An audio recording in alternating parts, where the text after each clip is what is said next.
I never thought I'd become the kind of success story that makes headlines, but sometimes life hands you the perfect moment to prove everyone wrong, especially those who should have believed in you the most.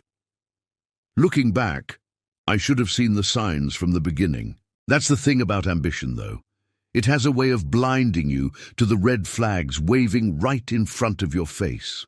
When I first met Vanessa at that tech conference in Boston, she was everything I thought I wanted.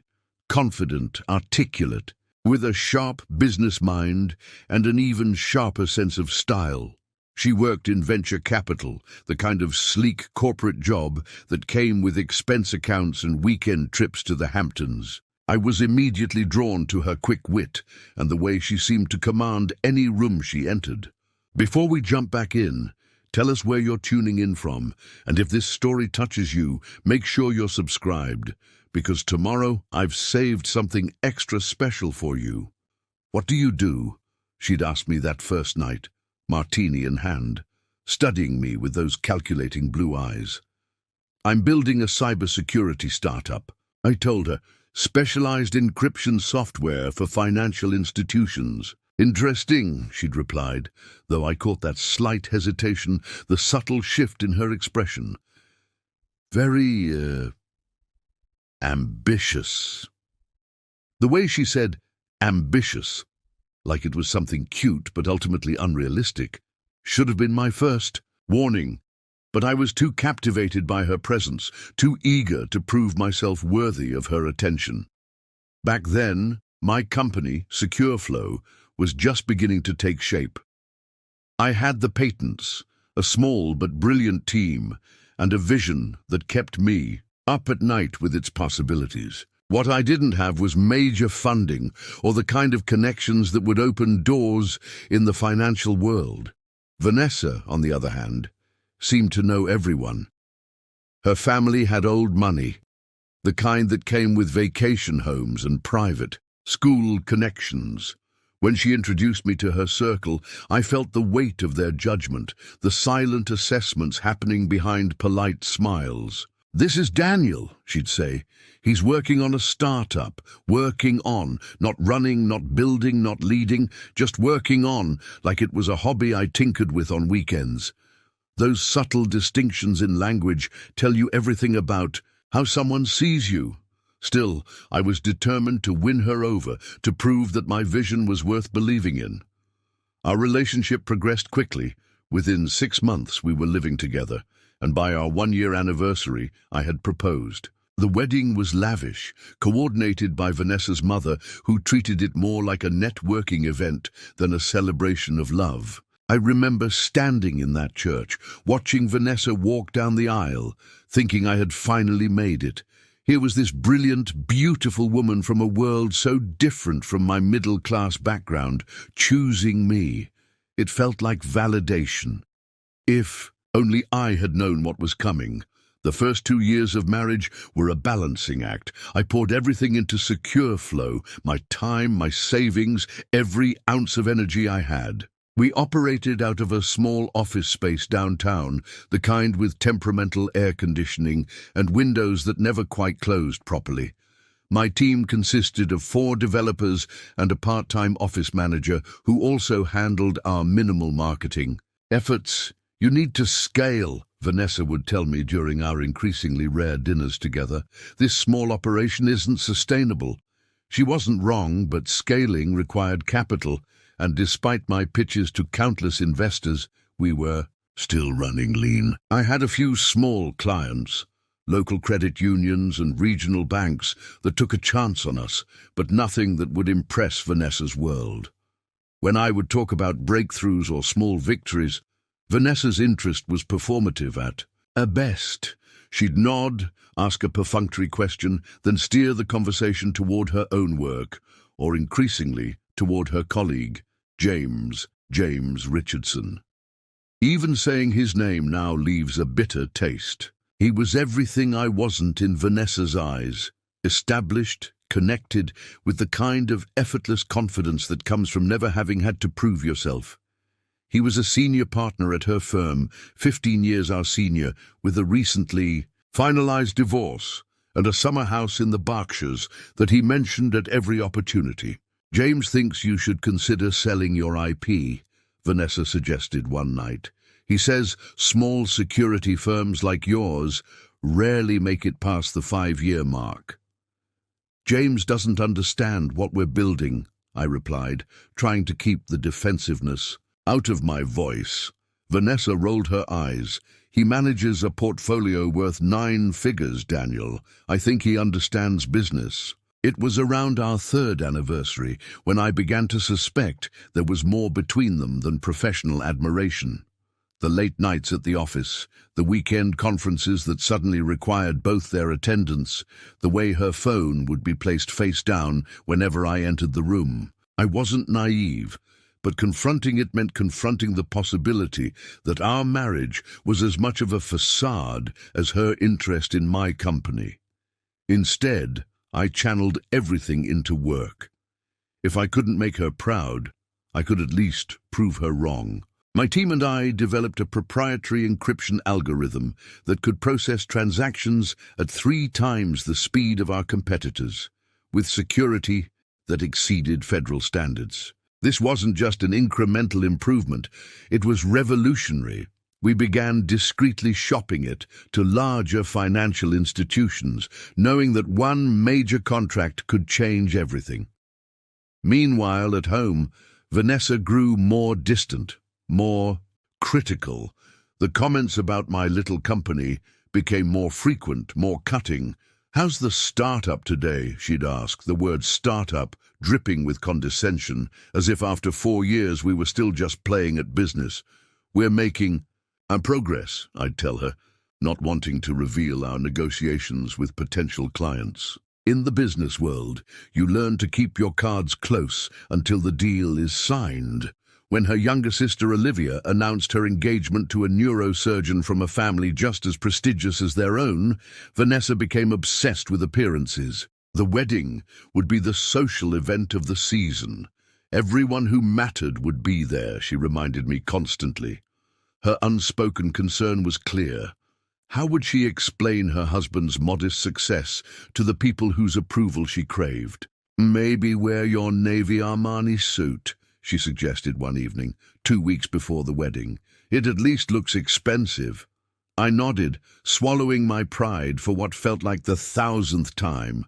What Vanessa didn't know, what I hadn't told her, was that we were in final talks with National Financial Partners, the 3rd largest banking network in the country.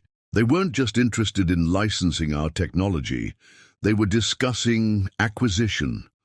The numbers being mentioned made my head spin, but I'd learned from experience not to count on anything until contracts were signed.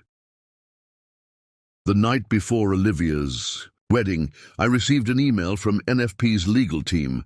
They wanted to accelerate the timeline. The board had unanimously approved the acquisition offer, $45 million, with the potential for an additional $15 million if certain integration milestones were met. They needed my answer within the week. I read the email 3 times, sitting, alone in our home office, the blue light of the screen illuminating the darkness. $45 million, validation of everything I'd been working toward, proof that my vision wasn't just a pipe dream. My first instinct was to run upstairs and tell Vanessa, despite everything, some part of me still wanted her approval, her acknowledgement that I had been right all along. But she was out, another late dinner with colleagues. With James, most likely. I decided to wait. The timing seemed almost cosmic. Revealing the news at her sister's wedding would be the perfect moment to finally silence all those doubts, all those condescending remarks. Just this once, I would enjoy the reversal of fortunes. What I didn't anticipate was just how far Vanessa and James had taken their betrayal, or how public their humiliation of me would become.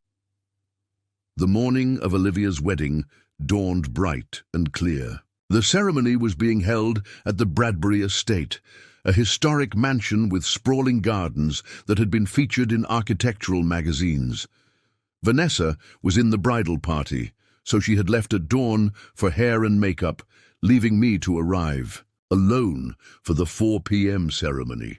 Preparing and narrating this story took us a lot of time, so if you are enjoying it, subscribe to our channel. It means a lot to us. Now back to the story. I dressed carefully in the suit Vanessa had suggested, slipping the signed letter of intent from NFP into the inner pocket. It felt like carrying a secret weapon, one I wasn't entirely sure how or when to deploy. The ceremony itself was exactly what you'd expect: opulent, meticulously choreographed, dripping with old money aesthetics. I sat in the family section, painfully aware of the empty seat beside me, where Vanessa should have been sitting if she weren't standing up front with her sister. It was during the reception that everything fell apart. I was at the bar getting a scotch when I overheard them. Vanessa and James, standing just around the corner, their voices carrying in that particular way that voices do when people think they're being discreet, but have had just enough champagne to lose their volume control. "How much longer are you going to keep up this charade?" James was asking. "It's been almost a year, Vanessa." I know, she sighed. "It's complicated. We have the house, the finances. His business is on the verge of collapsing anyway. He just won't admit it." "You can't seriously tell me you're worried about his financial situation," James laughed. "The man runs his company out of what's essentially a storage closet. I have suits that cost more than his monthly revenue." I froze, the ice in my glass clinking softly. There it was. Confirmation of what I had suspected, but hadn't wanted to confront. "It's not that simple," Vanessa replied. "Divorce is messy, and you know how he is, so wrapped up in that doomed little project of his. He actually thinks he's going to revolutionize financial security or whatever. It's almost sad." "Well, he'd better get used to disappointment," James said, his voice dripping with smugness. "The Richardson Fund just acquired majority stake in CryptoShield last week. Once we implement their protocols across our client portfolio, companies like his will be obsolete. I give it 6 months before he's updating his resume." CryptoShield, our most direct competitor, a company with inferior technology, but far better connections. The Richardson Fund, James's family investment vehicle. He had deliberately positioned himself to destroy my company while sleeping with my wife. "You didn't tell him, did you?" Vanessa asked, a note of concern in her voice. "That I realized wasn't for me, but for the potential complications to their plans." "Of course not," James replied. "Professional ethics and all that. Not that it matters. His little startup was never going to make it anyway. Some people just don't have what it takes." I should have felt anger, betrayal, heartbreak, and those emotions would come later in waves that threatened to drown me. But in that moment, all I felt was a strange, calm clarity, the pieces clicking into place, the realization that I was married to someone who had never believed in me, who was actively cheating on me with a man who had tried to sabotage my life's work. I stepped around the corner, drink in hand, face composed into what I hoped was an expression of polite interest. "Don't stop on my account," I said.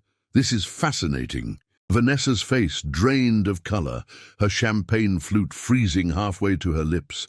James straightened his posture, adjusting his custom tuxedo-like armor. "Daniel," Vanessa stammered, "how long have you been standing there?" "Long enough," I replied. "Long enough to hear about your charade and James's strategic acquisition of CryptoShield. Very impressive business move, by the way." James recovered quickly, his confidence returning like the tide. "Look, Daniel, business is business, nothing personal. Some ventures succeed, others fail. That's just how this world works. And some marriages succeed, while others fail," I added, looking directly at Vanessa. "Is that also just how the world works?" She had the decency to look, ashamed, but only briefly. Then her chin lifted, defiance replacing guilt. "You've been so consumed with your company that you might as well have been married to it instead of me. What did you expect?" "What did I expect?" I repeated slowly. "I expected loyalty. I expected support. I expected my wife not to sleep with someone who was actively trying to destroy my business. James scoffed. Your business was destroying itself just fine without my help. Let's be realistic here. I cut him off. Realistic.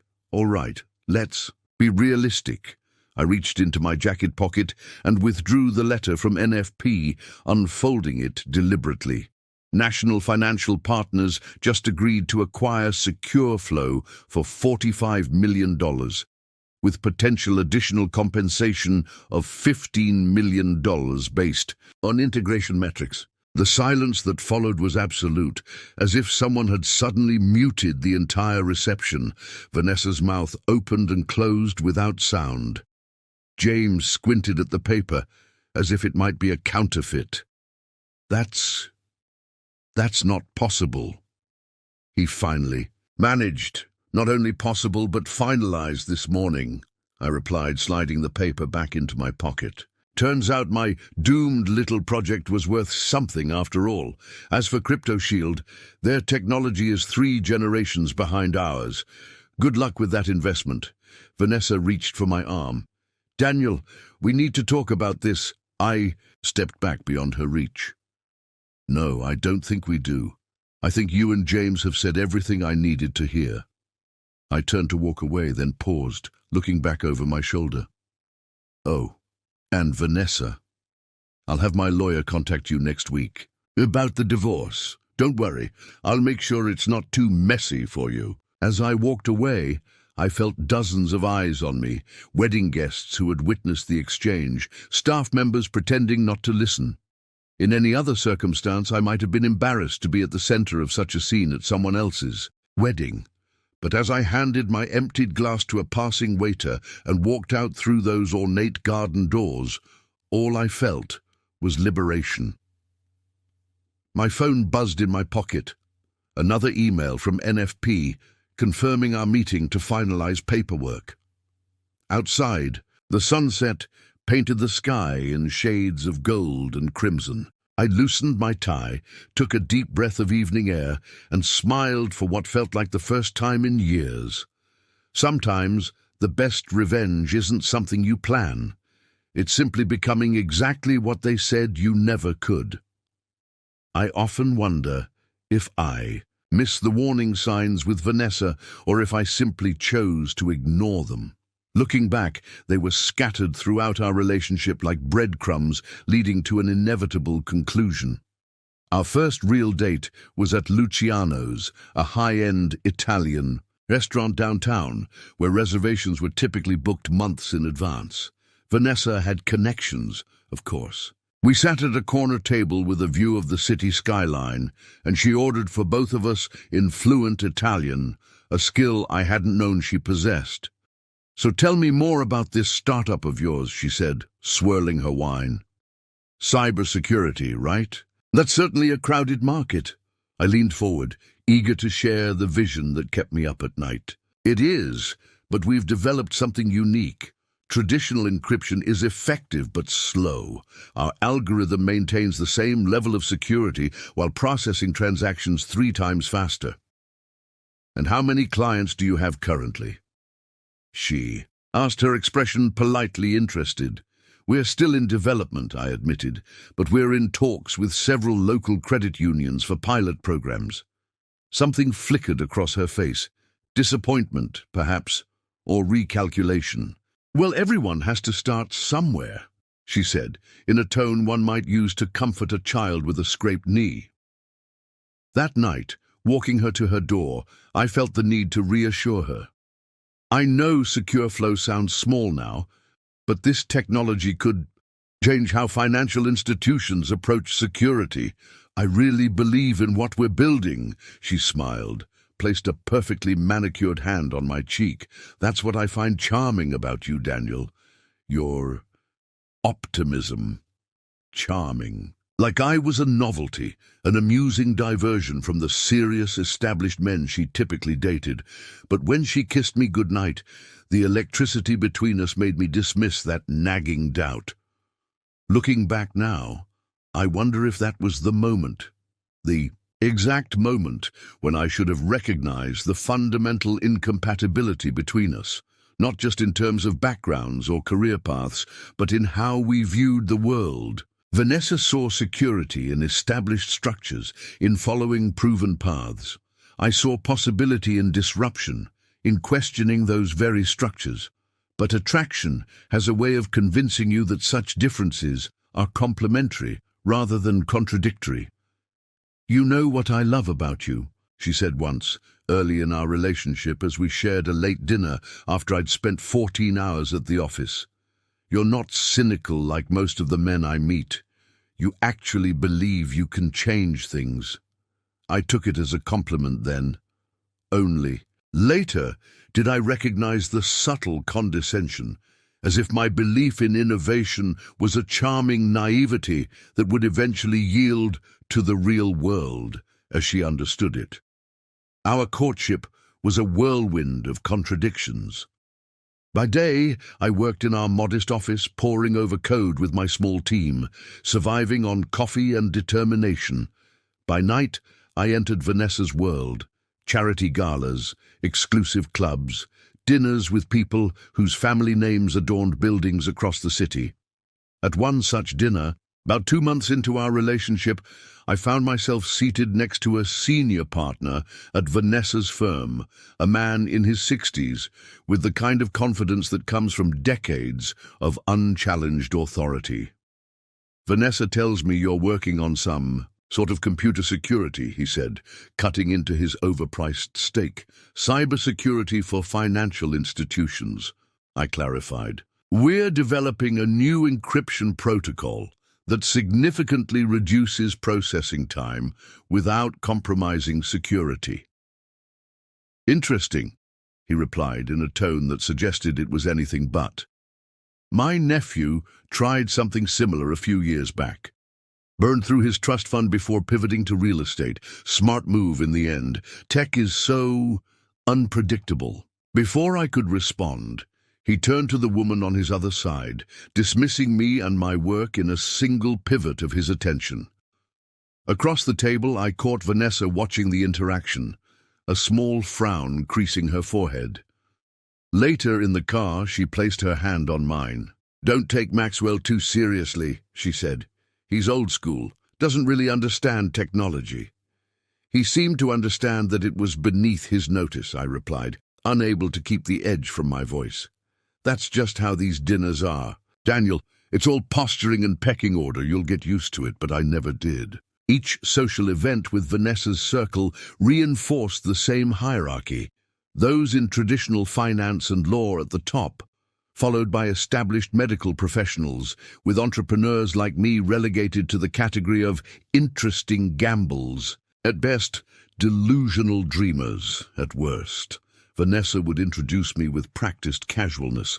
"This is Daniel, my boyfriend. He's in tech," never mentioning that I was a founder and CEO, never acknowledging the innovation we were creating. It was as if my work existed in a parallel universe, one that couldn't possibly intersect with the sleek, moneyed world she inhabited. Her friends were cut from the same cloth as Vanessa, polished, pedigreed, with careers that seemed to materialize through connections rather than struggle. They would ask obligatory questions about my company, nodding with the kind of forced interest that made it clear they were simply being polite. "Cybersecurity. How fascinating," they would say, before inevitably steering the conversation toward safer, more familiar territory. "Did you hear Morgan Stanley is poaching talent from Goldman again?" Or, "James just closed another 8-figure deal. The man is unstoppable." James. He entered our story 6 months into my relationship with Vanessa. A senior partner at her firm, he embodied everything her world valued: Ivy League education, family connections stretching back generations, and the effortless confidence of someone who had never questioned his place at the table. Our first meeting was at a firm holiday party. Vanessa had been talking about him for weeks. James secured this client. James implemented this strategy. James. I'd pictured Someone older, a mentor figure perhaps. Instead, I found myself shaking hands with a man barely a decade my senior, with the kind of carefully maintained physique that spoke of private trainers and exclusive gym memberships. "So you're the startup guy," he said, his grip firm but not aggressive. "Vanessa tells me you're working on some kind of security software." "That's right," I replied. "We're developing advanced encryption protocols for financial transactions." He nodded, took a sip of his scotch. "Interesting space. Competitive, though. What's your differentiator?" The question was legitimate, but something in his tone suggested he'd already decided the answer wouldn't impress him. Still, I launched into my explanation, watching his eyes glaze over with polite disinterest. "Sounds ambitious," he said when I finished. "The big banks typically build this sort of thing in-house, though, or acquire established players with proven track records. That's the conventional approach," I agreed, "but our technology is outperforming anything currently on the market. Once we demonstrate that—" "Daniel," Vanessa interrupted, her hand suddenly on my arm. "We shouldn't bore James with all these technical details." "Not at all," James said smoothly. "It's always interesting to hear about new ventures, the passion behind them, if nothing else." If nothing else. The implication hung in the air between us. Later that night, as Vanessa and I waited for the valet to bring my car around, she offered her assessment of the evening. "James seemed to like you," she said, adjusting her shawl against the cold. "Did, eh?" I couldn't keep the skepticism from my voice. "Of course. He even said your idea was interesting." Interesting but impractical.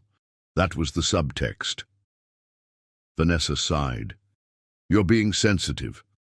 James deals with major financial institutions every day. He was just giving you a reality check."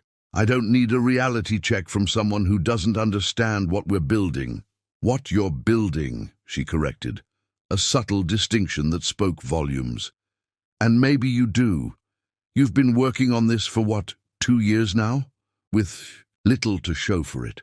Her words stung because they targeted my deepest insecurity, that perhaps SecureFlow would never be more than a promising idea, that I had staked my future on a dream that would evaporate in the harsh light of market realities. "We're close to a breakthrough," I told her. "These things take time." She softened then, looping her arm through mine. "I know, and I admire your dedication. I just worry about you, that's all. This industry can be brutal to newcomers." Her concern seemed genuine, and I leaned into it, grateful for what I interpreted as support. This became our pattern.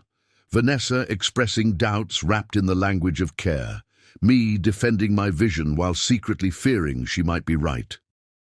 What I didn't yet understand was how this dynamic would define our relationship. Vanessa positioning herself as the practical, grounded partner, always ready to welcome me back to reality when my ambitions grew too lofty.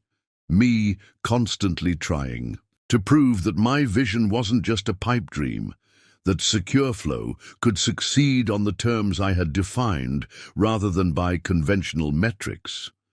In retrospect, it's easy to see how unsustainable this dynamic was. Relationships thrive on mutual support, on partners who believe in each other's capabilities and dreams.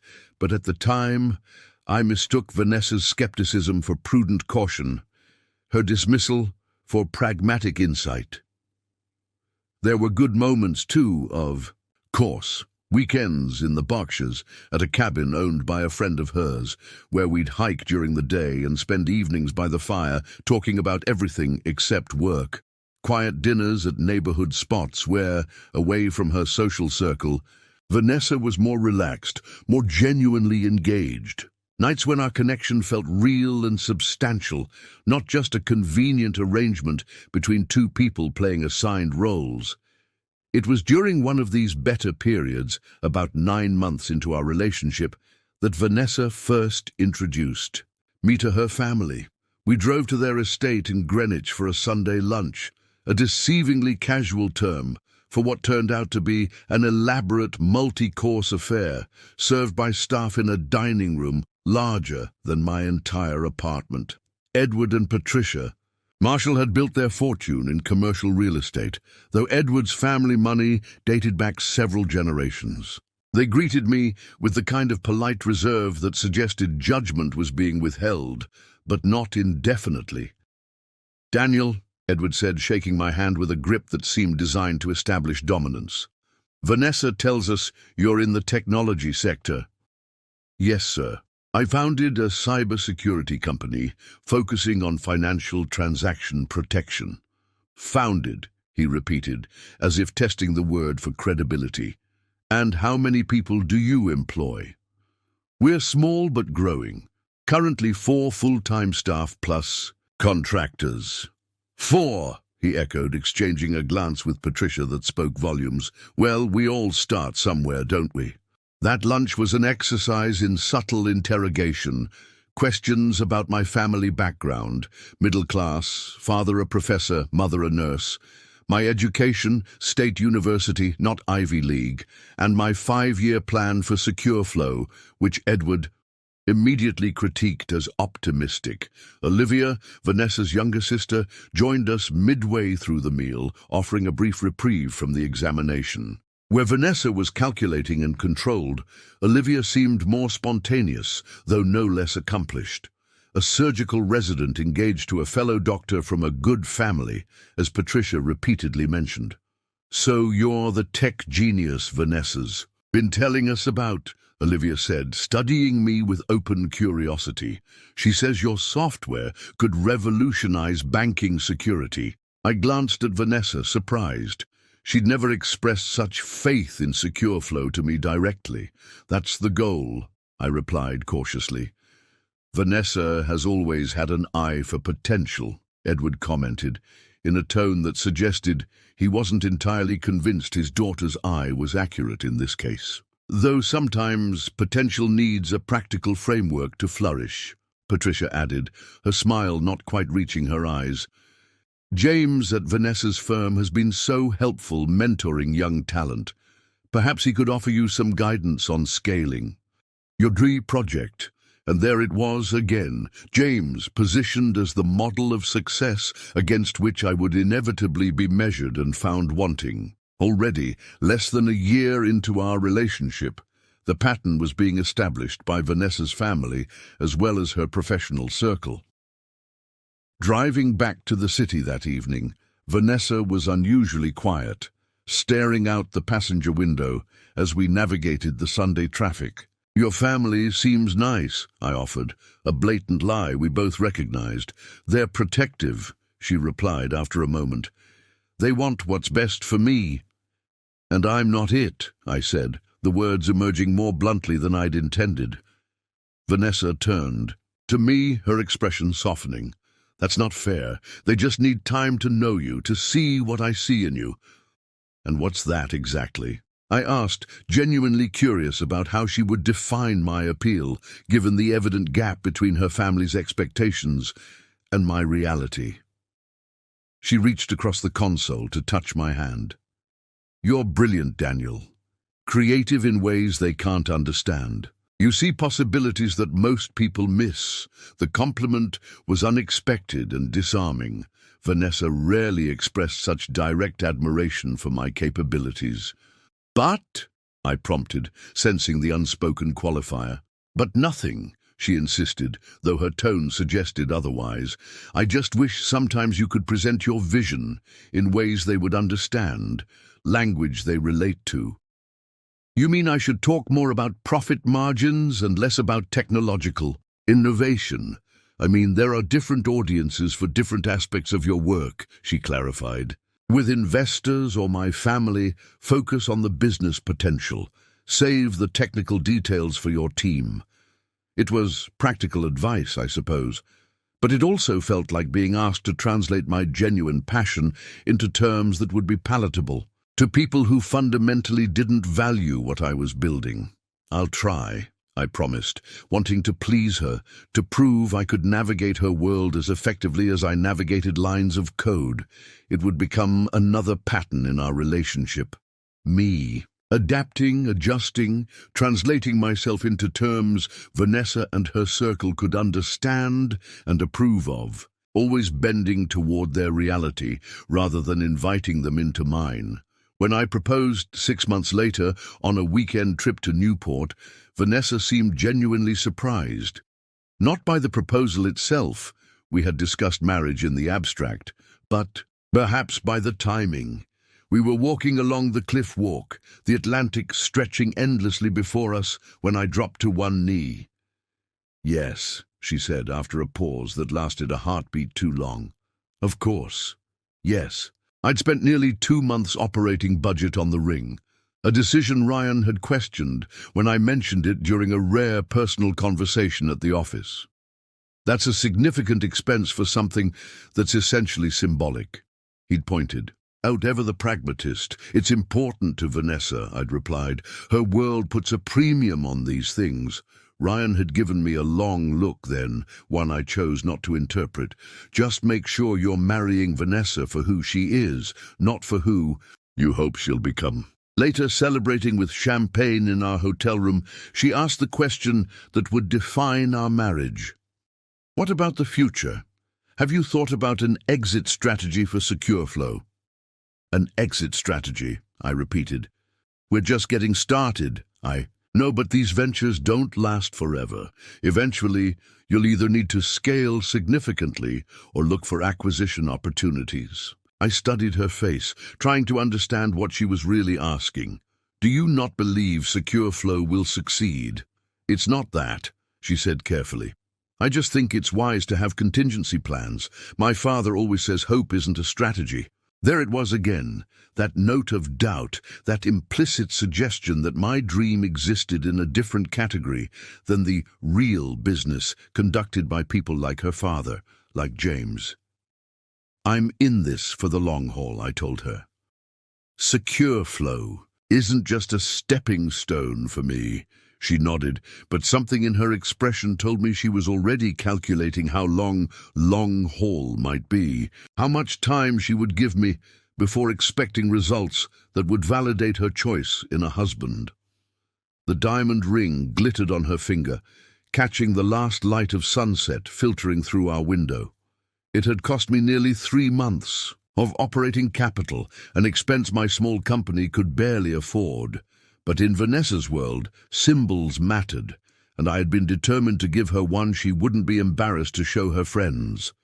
What I didn't understand then was that no ring, no gesture, no success would ever be enough if it came from a world she fundamentally didn't respect. Some gaps can't be bridged with determination alone. The months leading up to our wedding were a crash course in the expectations of Vanessa's social circle. Every decision, from venue to invitations to the cut of my tuxedo, was subjected to scrutiny against standards I hadn't known existed. Vanessa approached wedding planning like a military campaign, with spreadsheets, timelines, and an uncompromising vision. "The Thornfield Club is available on the 16th, she announced one evening, referring to an exclusive venue that typically had a 3-year waiting list. "Daddy's golf partner is on the board and pulled some strings." "That's very generous," I replied, mentally calculating what even a friend rate at the Thornfield might do to our budget. "It's important to start our marriage in the right setting," Vanessa said, misinterpreting my hesitation. "Everyone who matters will be there. Everyone who matters." The phrase itself revealed so much about how Vanessa categorized the world into those who were relevant to her social and professional advancement and those who weren't. "My parents were hoping we might consider the botanical gardens," I suggested. "My mother always imagined a wedding there." Vanessa's expression softened into something like pity. "The gardens are lovely for certain types of weddings, Daniel. But this is about establishing our place together, making the right impression." In the end, I acquiesced, as I did on nearly every wedding decision. My parents contributed what they could to the budget. a sum that was generous from their perspective, but barely covered the floral arrangements in Vanessa's vision.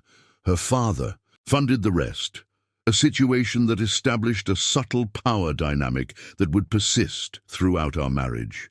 The wedding itself was a blur of faces I mostly didn't recognize, air kisses from Vanessa's friends who congratulated us with practiced enthusiasm, and my small contingent of guests clustered together like visitors from another planet. Ryan gave a best man speech that carefully balanced humor and sentiment without revealing too much about the realities of our startup struggles. James attended solo, recently divorced and attracting considerable attention from the single women in attendance. I watched as he charmed his way through the reception, eventually making his way to Vanessa for a dance that lasted slightly longer than convention dictated. Even then, even on my wedding day, I felt the shadow of his presence, the unspoken comparison he represented.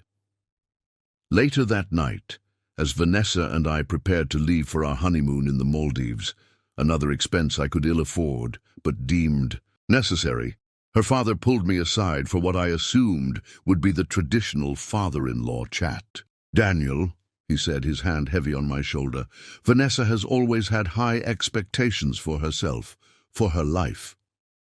"I know," I replied, unsure where this was heading. "She believes in your potential," he continued, emphasizing the last word. In a way that made it clear he distinguished between potential and achievement. "I hope you'll prove her faith well-founded." It wasn't a threat exactly, but there was an unmistakable warning beneath the surface. "Don't disappoint my daughter. Don't fail to become what she expects you to be." "I intend to," I assured him, with more confidence than I felt. Edward nodded, his expression suggesting he'd reserved judgment. "Welcome to the family," he said, the words formal rather than warm.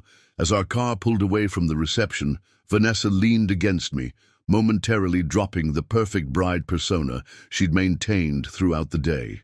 It was perfect. She sighed. Everything I always imagined. I wanted to ask if that included me, if I was part of what she had always imagined for herself, or if I was simply the most promising candidate who had presented himself at the right time. But something held me back, some instinct for self-preservation that warned against asking questions whose answers might fracture the fragile foundation of our new marriage. Instead, I kissed the top of her head and murmured agreement, watching. The lights of the Thornfield Club recede in the rearview mirror. We were married now, legally and socially bound, in ways that went beyond the emotional connection I had once believed was our primary tie.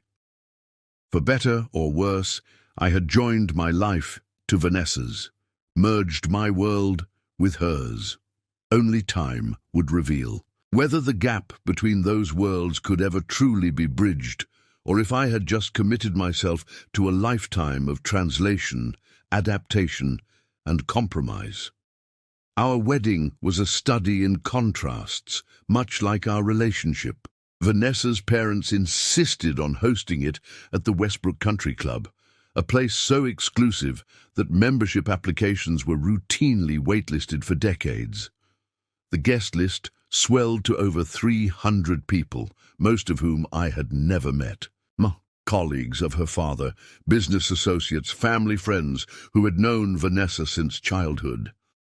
My side was considerably smaller. My parents, who had worked their entire lives as public school teachers in a small town upstate, looked uncomfortable amid the opulence.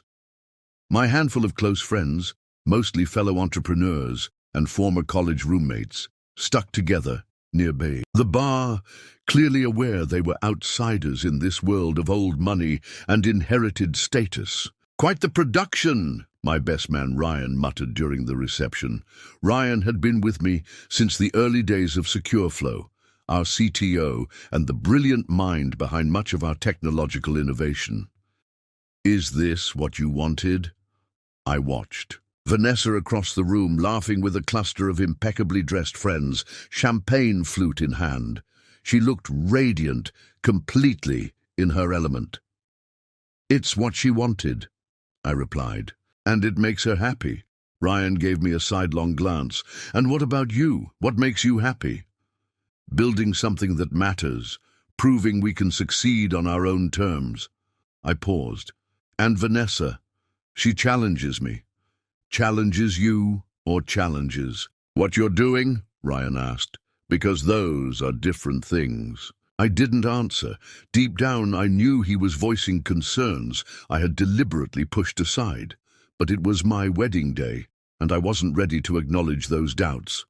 The morning after our wedding, as we prepared to leave for our honeymoon in the Maldives, a destination chosen and largely financed by Vanessa's parents, I overheard a conversation that should have been a warning sign. Vanessa was on the phone with a friend, her voice dropping as she noticed me entering the room. No, it went perfectly. Everything exactly as planned. A pause. Well, you know how it is with startups. Either it'll take off, or he'll eventually move into something more established. Either way, she trailed off, seeing me standing in the doorway. I have to go. Talk when I'm back. When I asked her about it, she laughed lightly. Just girl talk. Catherine was asking about our plans. The part about me eventually moving into something more established? Vanessa's expression shifted briefly, defensive before smoothing into practiced neutrality. I was just acknowledging possibilities, Daniel.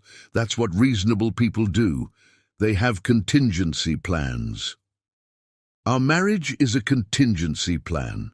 Don't be dramatic, she said, zipping her suitcase with finality. I believe in you and Secure Flow. I'm just pragmatic about the realities of the business world. That exchange set the tone for our early marriage, a constant tension between my commitment to building Secure Flow and Vanessa's pragmatic expectation that I would eventually abandon it for a more conventional, stable career. Not that she ever stated this directly. Instead, it emerged in subtle comments, pointed questions, and the gradually increasing frequency with which she mentioned James and his professional achievements. After the honeymoon, we moved into a brownstone, in the city's most affluent neighborhood. The down payment came from Vanessa's trust fund, a fact she reminded me of whenever discussions about finances arose. My contribution to our lifestyle was considerably more modest. Secure Flow was breaking, even but barely. Most of our profits were immediately reinvested into development, and the small salary I drew was a fraction of what Vanessa earned.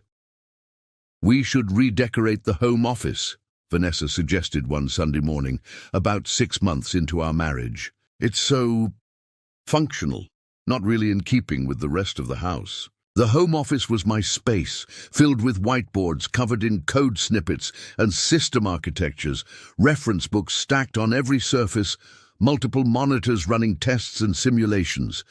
It wasn't pretty, but it was productive.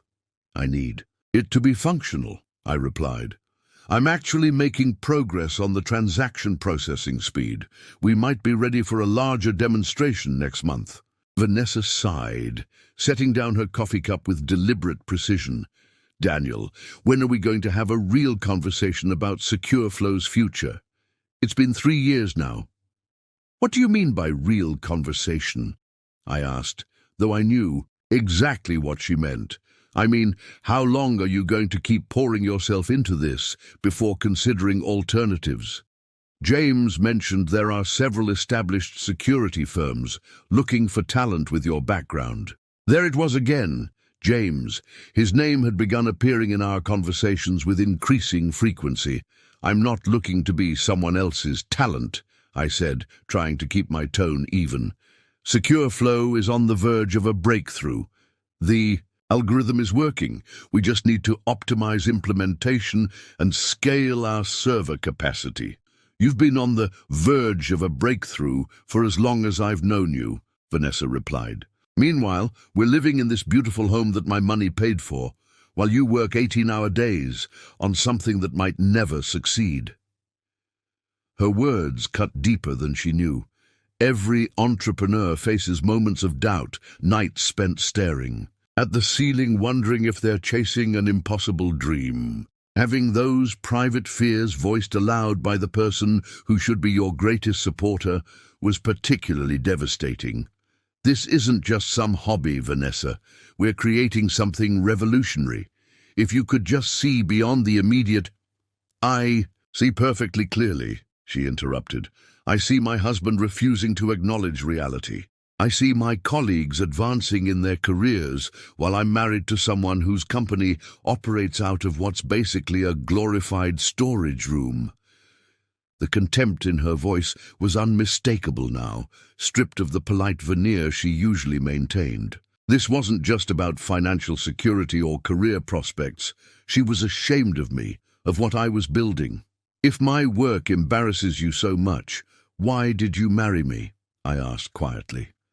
Something flickered across her face. Regret, perhaps, or simply the realization that she had shown too much of her hand. I married you because I saw potential, she said, softening her tone. I still do. I just think you're wasting it on a venture that's unlikely to succeed when you could be building a real career. A real career. As if creating a company from nothing, developing cutting-edge technology and persevering through countless setbacks wasn't real enough. The conversation ended there, but its echoes remained. Something fundamental had shifted between us. A veil lifted, revealing an uglier truth beneath the surface of our marriage. Vanessa didn't believe in me, not really. She had married my potential, not my reality, and her patience with the gap between the two was wearing thin. That evening I returned to the office, seeking refuge in the one place where my vision was. Still valued, still understood. Ryan was there, as he often was on Sundays, running tests on a new security protocol. "Everything okay?" he asked, glancing up from his keyboard. "Thought you were taking weekends off now, married man and all." "Vanessa has brunch with friends," I replied, the lie coming easily. "Figured I'd use the time productively." Ryan nodded, but his expression suggested he wasn't convinced. "We're making progress on the latency issue. If we restructure the authentication sequence, we might shave another 50 milliseconds off the processing time." I pulled up a chair, grateful for the shift to technical challenges rather than personal ones. This was where I felt competent, purposeful, understood. The contrast between my professional and personal worlds had never felt more stark. Later that week, Vanessa invited me to a dinner at her firm's partner's home, a sprawling penthouse with views that seemed designed to remind guests of their precise social and financial position in the city's hierarchy. James was hosting, having recently been promoted to managing partner, a fact Vanessa had mentioned repeatedly in the days leading up to the event. "It's important that we make a good impression," she emphasized as we dressed. "James is influential in the financial community. The right word from him could open doors for SecureFlow." "I thought my hobby business was a lost cause," I replied, unable to resist the dig. Vanessa's expression tightened momentarily. "I never called it a hobby. I'm trying to help you, Daniel. James has connections with several major banks, exactly the kind of clients you've been trying to reach." Her sudden supportiveness was suspicious, but I chose not to press the issue. If there was a chance to make valuable connections for SecureFlow, professional pride shouldn't prevent me from taking it. The dinner was everything I expected. Excessive luxury, conversations about vacation properties and private schools, wine that cost more than my first car. James greeted us with practiced warmth, kissing Vanessa on both cheeks and shaking my hand with just enough pressure to establish dominance. "Daniel, glad you could join us. Vanessa's been telling me about your progress with the encryption algorithm." I glanced at my wife, surprised she had discussed SecureFlow in any detail. "It's coming along well. We've reduced latency significantly while maintaining security protocols." "Fascinating," James replied, in a tone that conveyed precisely the opposite. You'll have to tell me more later. For now, drinks are on the terrace. Vanessa, you remember Thomas from the London office? With that, he guided Vanessa away, his hand resting briefly on the small of her back, in a gesture that seemed just a fraction too familiar. I stood alone for a moment before making my way to the bar, where I ordered a scotch I couldn't properly appreciate given its probable cost. Throughout the evening, I watched as Vanessa and James orbited each other, their interactions marked by inside jokes and subtle references to shared experiences.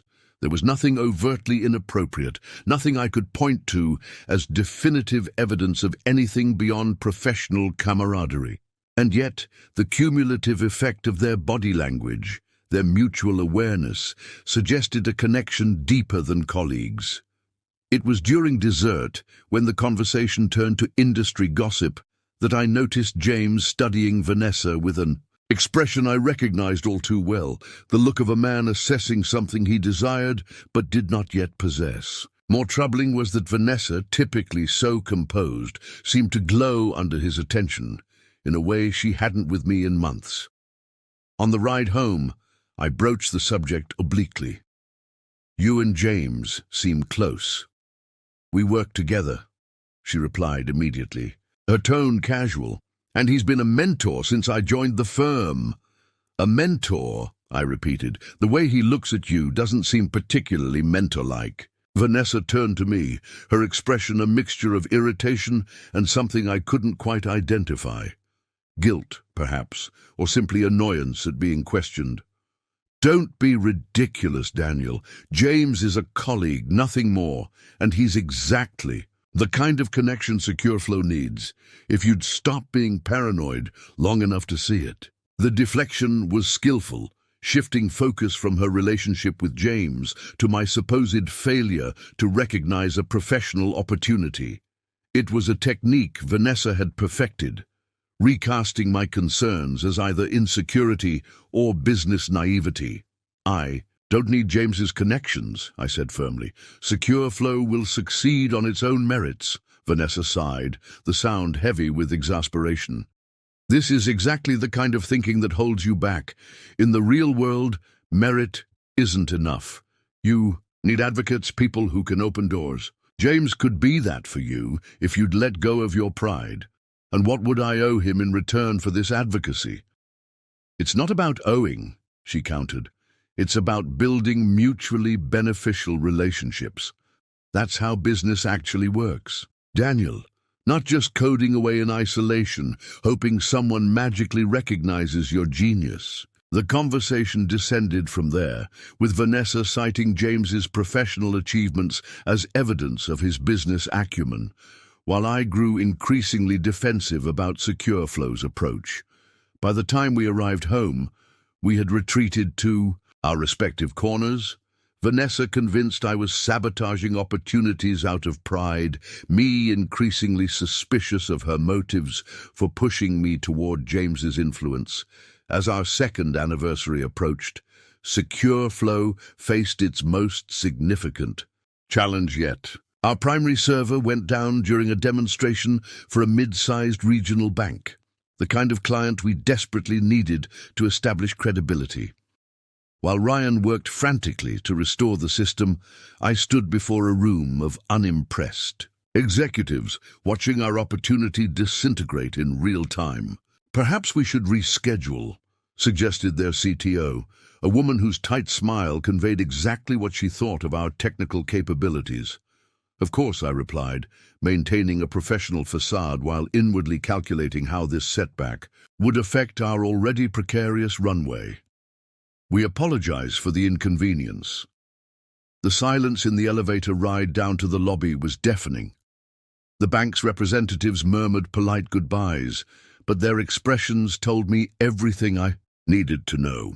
In their eyes, we were just another underfunded startup with more ambition than infrastructure. When I called Vanessa to tell her about the failed demo, her response was predictable. Maybe this is a sign, Daniel, she said, the background noise, suggesting she was at a restaurant. Every startup faces a moment when the founders need to decide whether to continue or pivot. It was a server issue, not a fundamental flaw in our technology, I argued. These things happen. We'll reschedule. And if they're not interested, she pressed, then we'll find someone who is. I paused, noticing the ambient sounds on her end. The clink of glasses, soft jazz playing. Where are you? Just grabbing dinner with colleagues, she replied smoothly. Working late on the Westridge acquisition. Is James there? I asked, already knowing the answer. A slight hesitation. Yes, the whole team is here. We have a deadline tomorrow. I wanted to believe her, needed to believe her. The alternative would mean confronting not just the potential failure of my company, but of my marriage as well. Don't wait up, she added. This could run late. That night, alone in our too large brownstone, I poured myself a generous scotch and did something I'd been avoiding. I ran the numbers, honestly, without the optimistic projections and best-case scenarios I typically relied on. The truth was stark. Without a significant client or additional investment within the next 3 months, SecureFlow would be unable to meet its financial obligations. My phone buzzed with a text from Ryan. Server fixed. Found the issue. We can reschedule the demo, but we need to talk about infrastructure costs. I didn't respond immediately. Instead, I opened my laptop and began researching our competitors, particularly CryptoShield, the company that James had later acquired through his family fund. They had raised a substantial Series B round 6 months earlier, despite offering technology that was objectively inferior to ours. The difference? Connections. Their CEO had previously worked at Goldman Sachs and brought with him a network of potential clients and investors. My thoughts were interrupted by another text, this one from Vanessa. Heading to James's place to review some documents. Don't wait up, not even attempting subtlety anymore. I stared at the message, wondering when exactly my wife had stopped caring enough to craft convincing lies. Had I been so consumed with SecureFlow that I'd failed to notice our marriage unraveling, or had she simply become more brazen in her deception? The next morning, Vanessa returned just as I was preparing to leave for the office. She looked immaculate as always, not a hair out of place, her designer outfit showing no signs of having been worn overnight. "You're up early," she remarked, setting her purse down on the kitchen counter. "Big day," I replied, not meeting her eyes. "We're restructuring our server architecture after yesterday's failure." "About that," she said, her tone shifting to what I had come to think of as her concerned advisor voice.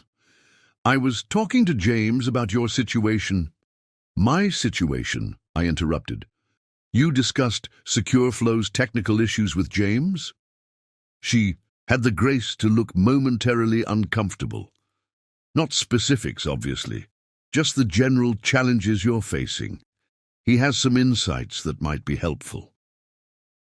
"I'm sure he does," I said, unable to keep the bitterness from my voice. "What? Pearls of wisdom did James offer about my company?" Vanessa sighed, the sound heavy with exasperation. "He said what I've been saying. It might be time to explore acquisition opportunities. CryptoShield is expanding rapidly. They might be interested in your patents, if nothing else." "CryptoShield," I repeated. "The company whose technology is demonstrably inferior to ours. That CryptoShield. The company that's actually functioning and growing," she countered. "That's how business works, Daniel. The best technology doesn't always win. Execution and connections matter." There was truth in her words, which made them all the more painful to hear. In the startup world, groundbreaking technology alone wasn't enough. You needed the right introductions, the right investors, the right narrative, all things that James, with his family name and extensive network, could provide. "I'm not selling to CryptoShield," I said firmly. "Our approach is fundamentally different from theirs. It would be a waste of everything we've built." Vanessa's expression hardened. "And what exactly have you built? A company that can't even complete a client demonstration? A team of, what, 5 people working out of a rented office with second-hand furniture. Is that really the hill you want to die on? Each word landed like a physical blow. Not because they were cruel, though they were, but because they reflected my own deepest fears. What if I was deluding myself? What if Secure Flow was never going to be more than a promising idea that couldn't gain traction in the real world? You used to believe in what we were doing, I said quietly, or at least you pretended to. Something flickered across her face. Regret, perhaps, or simply impatience. I believed in your potential, Daniel. I still do. But potential needs to translate into results eventually. She moved toward me, placing a manicured hand on my arm. Talk to James. Just a conversation. He has connections that could help, even if you don't want to sell outright. The suggestion that I needed James, the man who was almost certainly sleeping with my wife, to rescue my company was the final indignity. I stepped back, breaking contact with her. I need to get to the office, I said, gathering my things. We'll continue this discussion later, but we didn't continue it. Instead, we fell into a pattern that would define the next year of our marriage. Parallel lives occasionally intersecting for social obligations, financial discussions, or brief moments of physical intimacy that felt more like transactions than expressions of love. Vanessa threw herself into her work, claiming bigger accounts and longer hours. I poured everything into saving Secure Flow, working nights and weekends, sleeping on the office couch more often than in our bed. When we did speak, our conversations were superficial. Household logistics, upcoming events, carefully neutral topics that wouldn't trigger the underlying tensions we both refused to directly address. One evening, returning to the brownstone, earlier than expected after a productive day at Secure Flow, I found evidence that tipped suspicion into certainty. Vanessa's laptop was open on the kitchen counter, her email visible, not because I was snooping, but because she had left it there, perhaps believing I would be at the office until much later. The subject line caught my eye. This weekend. Confirmation. The sender was James. I knew I shouldn't look. Knew that whatever I found would irreversibly change our marriage. But the doubt that had been building for months demanded resolution, even if that resolution shattered the fragile pretense we had been maintaining. The email was brief, detailing arrangements for a weekend in the Berkshires. Told the firm I'm visiting college friends, James wrote. Your industry conference cover works well. The cabin is secluded, no chance of being recognized. There, it was confirmation of what I had suspected but hadn't wanted to confront.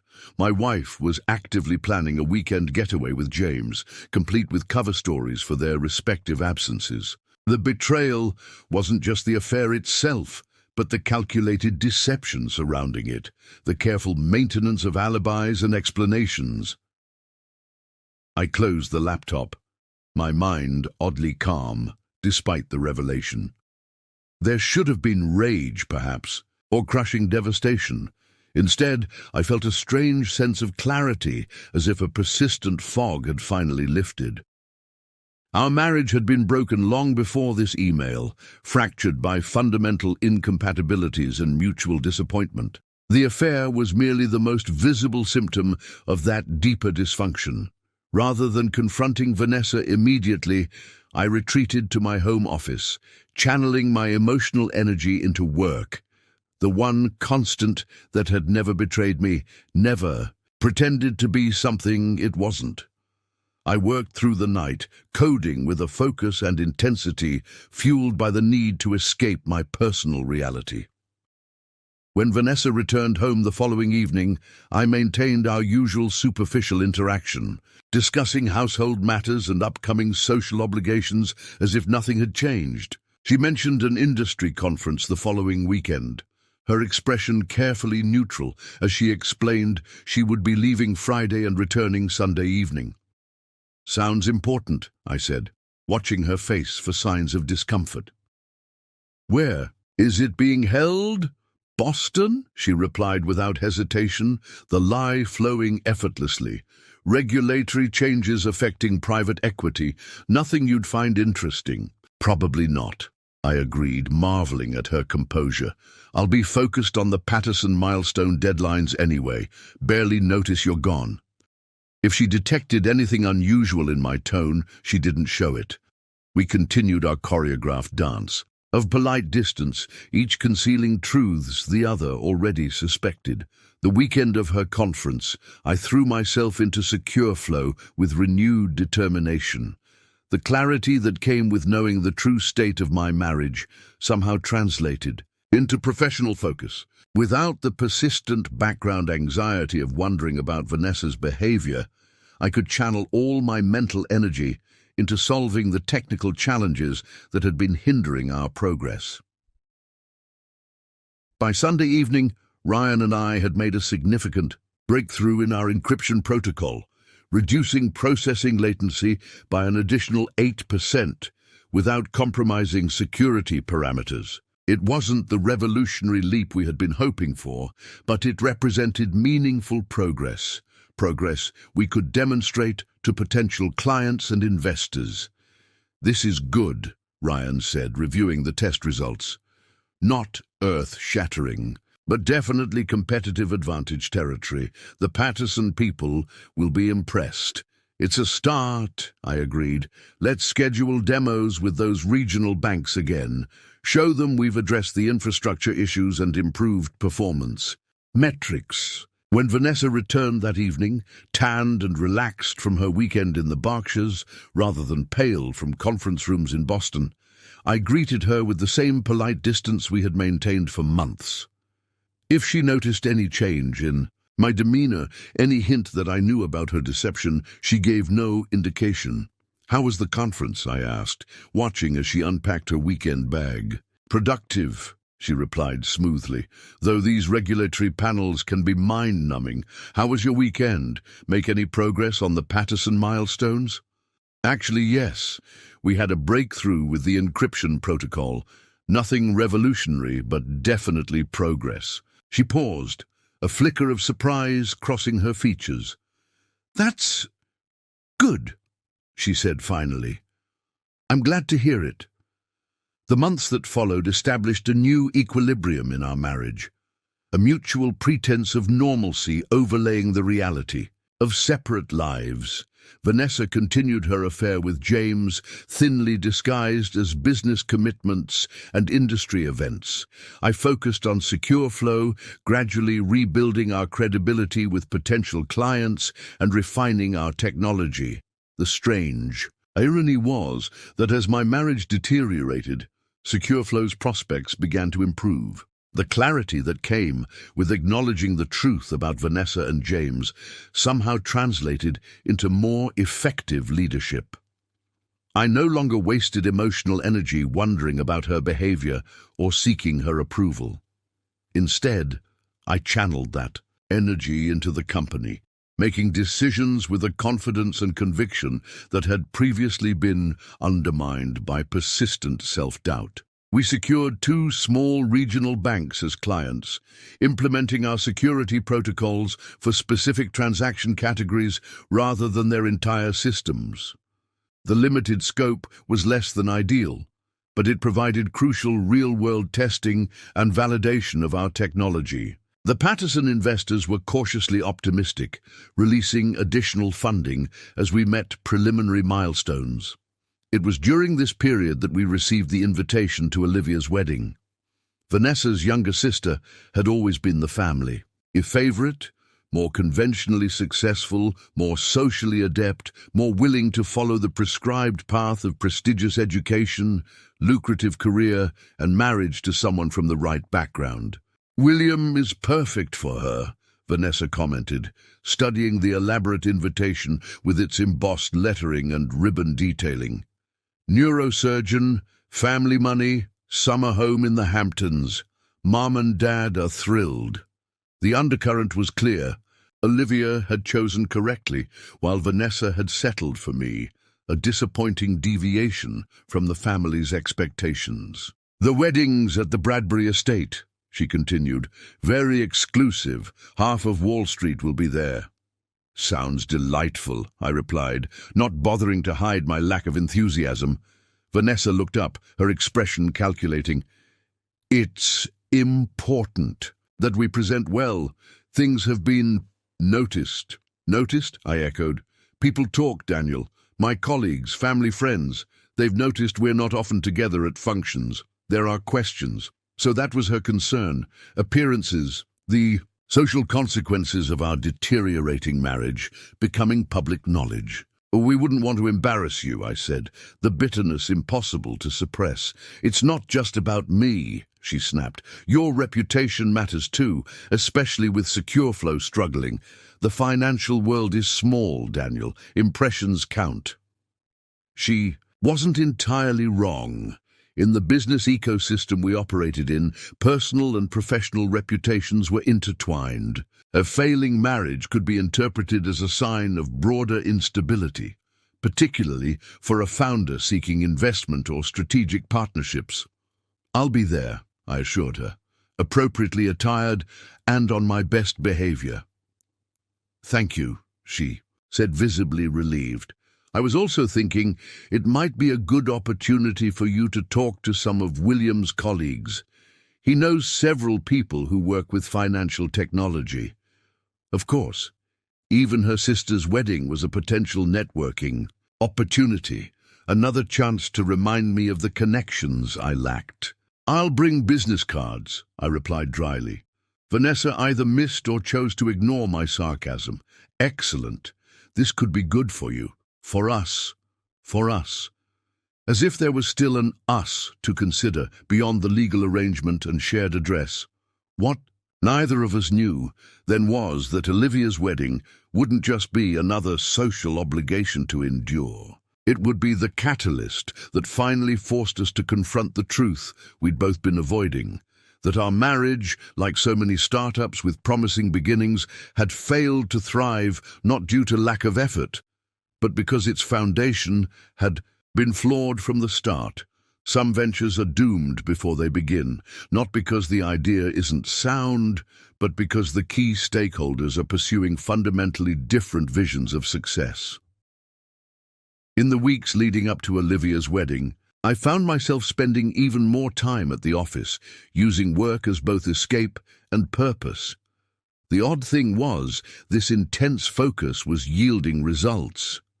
We refined our encryption algorithm further, reducing latency while maintaining security protocols. We secured a third regional bank as a client, this time implementing our system across a broader range of their transaction categories. Ryan noticed the change, commenting on it during a late-night coding session. We've made more progress in the last 2 months than in the entire previous year, he observed. Not that I'm complaining, but what changed? I considered the question, trying to articulate the shift in my approach. Clarity, I said finally. I stopped trying to prove something and started focusing on building something. Meanwhile, Vanessa's focus on appearances intensified as Olivia's wedding approached. She scheduled hair appointments, shopping excursions for the perfect outfit, even a consultation with a personal stylist to ensure she would be photo-ready for the extensive professional photography. You should get a haircut, she suggested one evening, studying me critically over dinner, and perhaps we should have your tuxedo tailored again. You've lost weight. The weight loss wasn't intentional, simply a byproduct of stress and long hours at the office. But her observation revealed how rarely we truly saw each other these days, how our lives had diverged to the point where basic physical changes went unnoticed until they interfered with her plans for our public presentation. I'll schedule it, I promised, more to avoid conflict than out of any real concern for my appearance at the wedding. And remember, she added, James will be there. He's friends with William from Princeton. Try to be civil. The casual mention of James, as if he were merely a professional acquaintance rather than the man she was sleeping with, was jarring in its audacity. I wondered if she realized how transparent their relationship had become, or if she genuinely believed her deception. Remained undetected. Civil, I repeated. Of course. I mean it, Daniel. This is Olivia's day. Whatever issues you have with James, they can wait. I studied her face, searching for any hint of self-awareness or irony. There was none. In Vanessa's carefully constructed reality, I was the potential problem, my resentment of James's professional success rather than his affair with my wife was the issue that needed management. I'm well aware of whose day it is, I replied evenly, and I'm perfectly capable of maintaining appropriate social behavior. She seemed satisfied with this assurance, returning to her discussion of seating arrangements and schedule logistics. I listened with half an ear, my mind already drifting to the secure flow challenges awaiting me at the office the next day.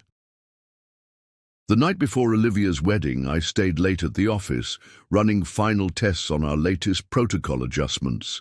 Ryan had already left, promising to handle some back-end issues the following morning while I fulfilled my social obligations. Alone in the quiet of our modest workspace, surrounded by the technological infrastructure that represented years of persistence and belief, I felt a sense of purpose that had been absent in my personal life for too long.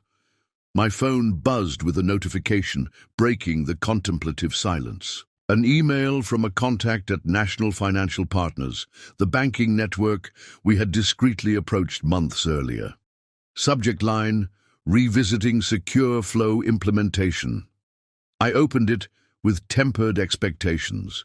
Previous communications had been polite but non-committal, suggesting NFP was interested in our technology but not yet ready to engage seriously. This message was different. The tone was direct, the content specific. Recent security breaches at 2 mid-tier banks have accelerated our timeline for encryption protocol upgrades. Your solution's performance metrics in regional implementations are impressive. Would like to discuss broader application across our network. Available for meeting next week? I read the email twice, then a third time, ensuring I hadn't misinterpreted its significance. NFP wasn't just expressing casual interest. They were suggesting a potential partnership that could transform Secure Flow's trajectory overnight. Their network included hundreds of financial institutions processing trillions in transactions annually. If even a fraction of those institutions implemented our protocol, Secure Flow would leap from struggling startup to legitimate industry player. My first instinct was to call Vanessa, to share this potential breakthrough with the person who should have been my closest ally and supporter. The impulse was so automatic that I had actually pulled up her contact before I remembered the reality of our relationship. This wasn't news she would celebrate with genuine enthusiasm. It was information she would assess for its impact on our social standing, its potential to redeem her choice of husband in the eyes of her family and colleagues. Instead, I composed a carefully measured response to NFP, expressing appreciation for their interest and confirming my availability for a meeting. Then I shut down my computer, gathered my things, and headed home to prepare for Olivia's wedding, an event that would prove far more consequential than anyone could have anticipated. The weeks leading up to Olivia's wedding brought an unexpected shift in Secure Flow's fortunes. Ryan had made a critical breakthrough in our algorithm's implementation, reducing latency by an additional 15%, a margin that might seem insignificant to outsiders but represented a substantial competitive advantage in the financial security sector. This changes everything, Ryan said, spinning his chair to face me across our cramped office. His eyes were bloodshot from the 72-hour coding marathon that had produced the breakthrough, but his expression was triumphant. We're not just marginally better than the competition now, we're in a different league entirely. I studied the benchmark results on his screen, a complex array of metrics and performance indicators that translated to one simple truth: Secure Flow's technology had evolved from promising to revolutionary. Let's run it again, I suggested, the caution born from years of setbacks. Different data sets, higher transaction volumes. I want to be certain, Ryan nodded, understanding my hesitation. We'd experienced promising developments before, only to discover limitations under real-world conditions. But this time was different. Over the next 3 days, we ran simulation after simulation, testing our system against every conceivable scenario. The results remained consistent. Our technology significantly outperformed anything else on the market. We need to reach out to national financial partners again, I decided, referencing the banking network that had expressed interest 6 months earlier before going silent. This is exactly what they were looking for. NFP was the third largest banking network in the country, with hundreds of member institutions processing trillions in transactions annually. Their security infrastructure was aging, and they had been exploring modernization options for years. Landing them as a client wouldn't just solve our immediate financial concerns, it would establish SecureFlow as a legitimate player in the financial security space. What I didn't tell Ryan was that our initial contact at NFP had moved on, replaced by someone from James's social circle, a connection I'd discovered during one of Vanessa's reluctant explanations for another late night at the office. The likelihood of getting past the initial screening was slim, but we had no choice. Our runway was rapidly shrinking, and this breakthrough deserved a shot at recognition. I drafted an email to Marcus Harrington, NFP's newly appointed Chief Security Officer, focusing on quantifiable performance metrics rather than theoretical advantages. Financial institutions weren't interested in potential.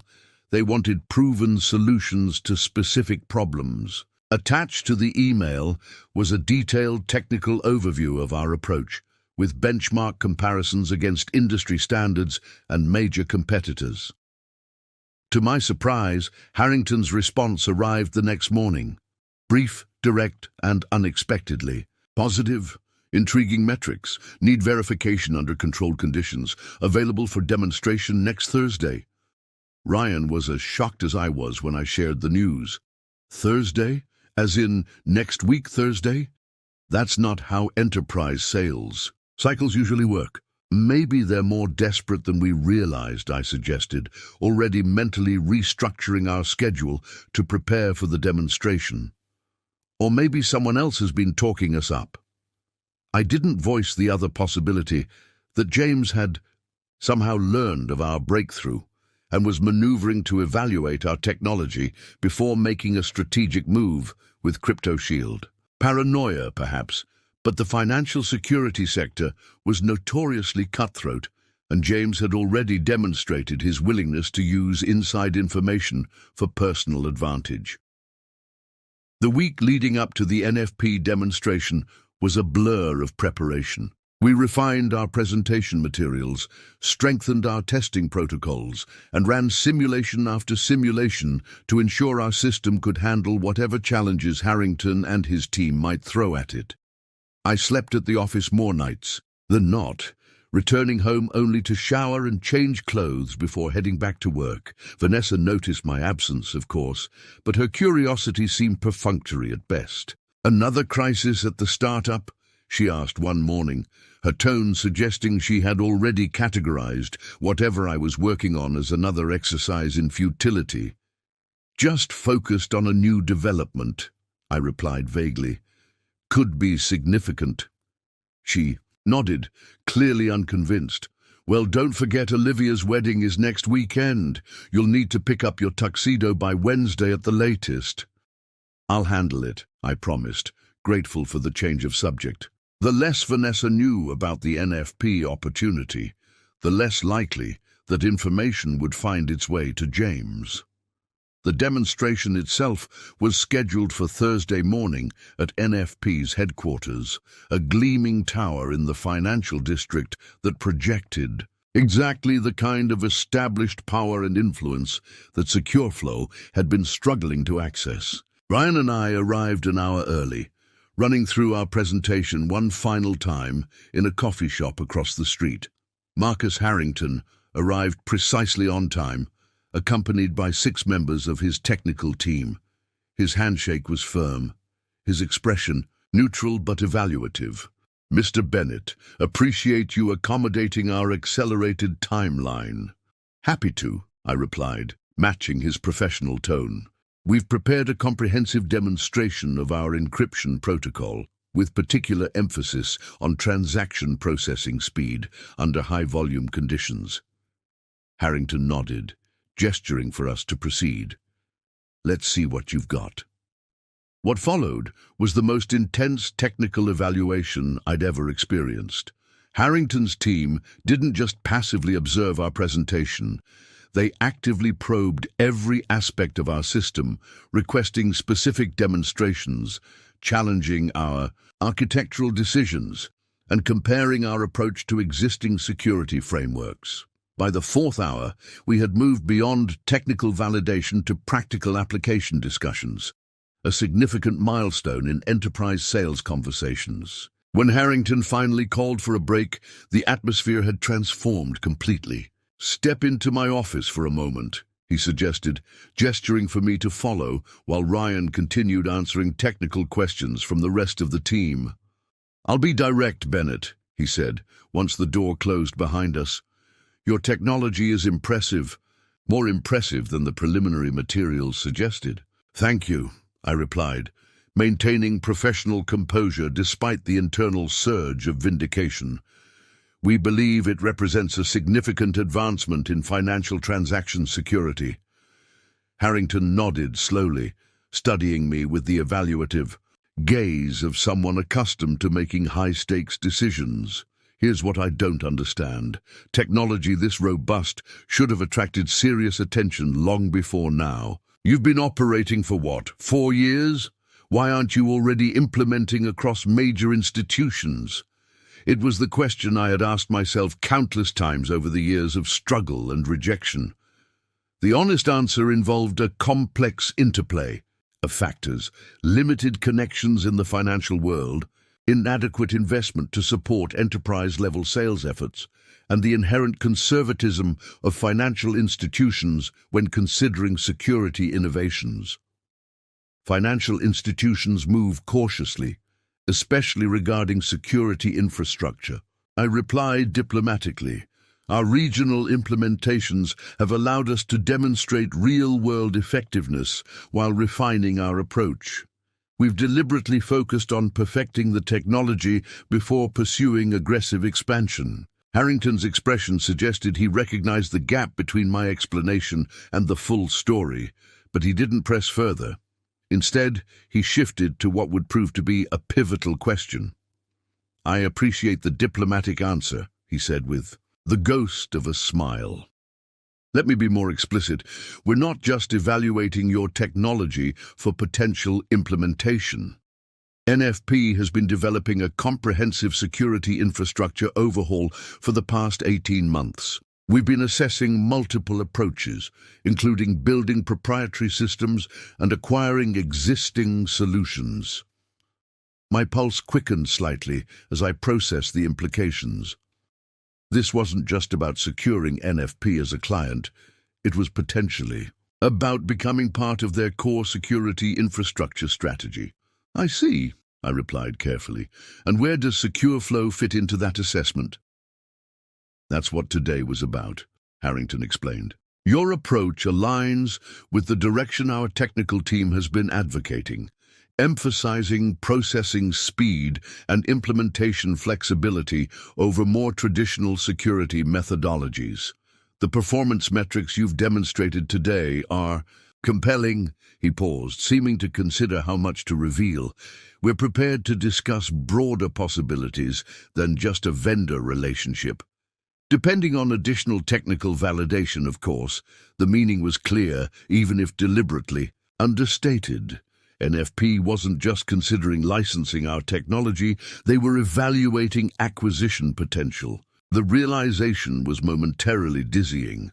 After years of struggle, rejection, and persistent doubt from those closest to me, Secure Flow might be on the verge of the kind of success I had always believed possible. We'd be open to exploring various relationship structures, I replied, matching his careful phrasing. Our priority has always been developing technology that makes a meaningful impact on financial security. Harrington nodded approvingly at the professional response. Good. We'll need to conduct additional technical due diligence, of course. Integration assessment, security audits, the usual. Assuming those results align with what we've seen today, we could move relatively quickly.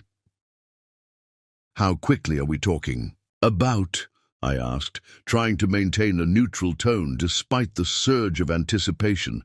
Weeks rather than months, he replied. As I mentioned, we've been developing this strategy for some time. The evaluation framework is already in place. We just need to apply it to your specific technology. By the time we left NFP's headquarters that afternoon, the trajectory of Secure Flow had fundamentally changed. We weren't yet at the finish line, but for the first time in years, it was clearly visible on the horizon.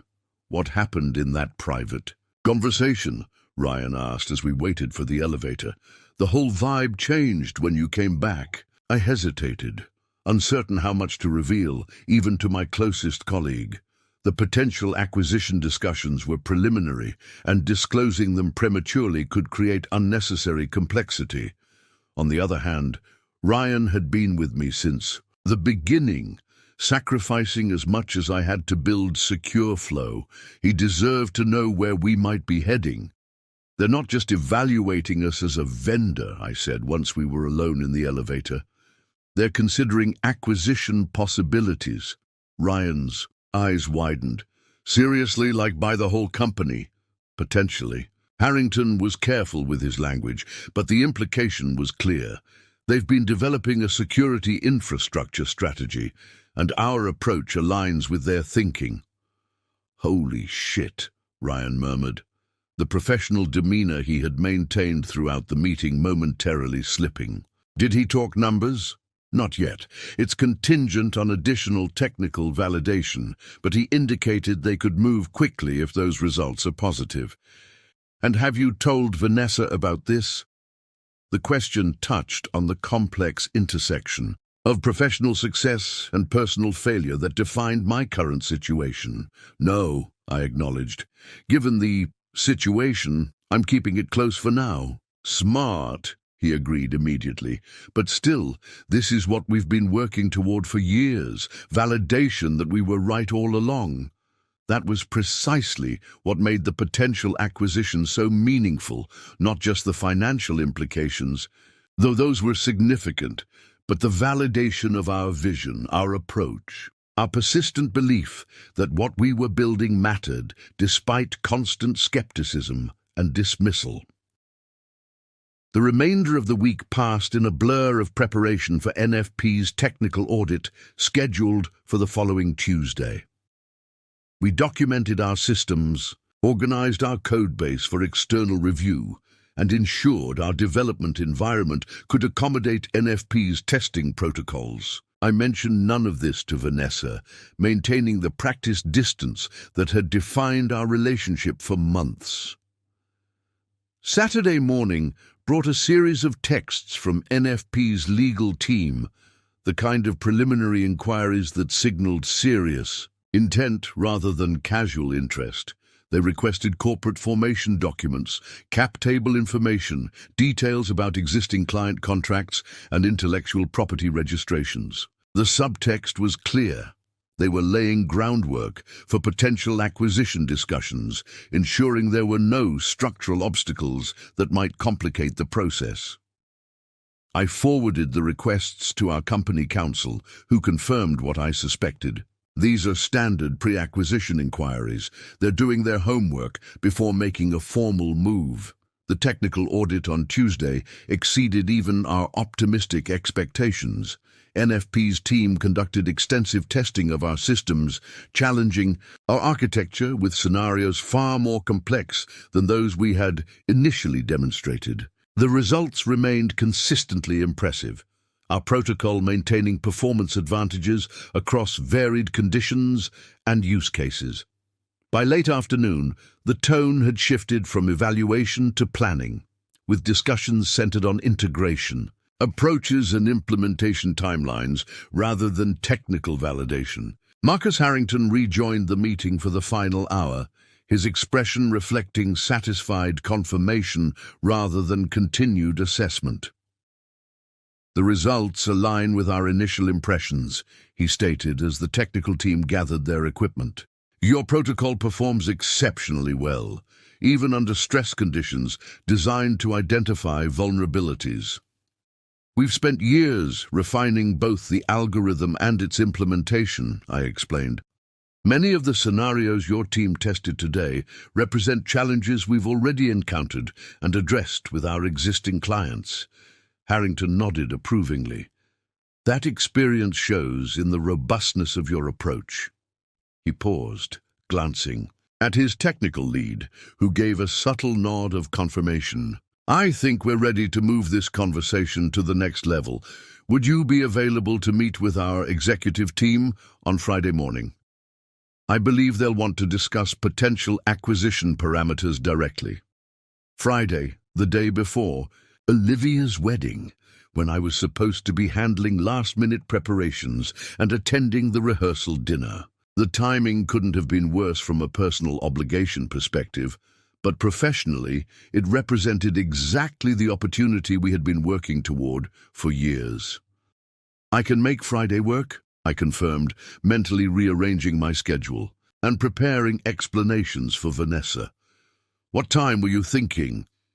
9 a.m., Harrington suggested. "Our executive floor, 50th level. The team will be prepared to discuss valuation frameworks and integration approaches." As Ryan and I left NFP headquarters, the reality of our situation began to crystallize. This wasn't merely promising, it was imminent. By all indications, NFP intended to move forward with acquisition discussions at an accelerated pace, potentially leading to a formal offer within days rather than weeks. "Friday is serious," Ryan observed as we walked back toward our office. "Executive floor meetings don't happen unless decisions have essentially been made. They're bringing you in to discuss terms, not continue evaluation." He was right, and the implications were profound.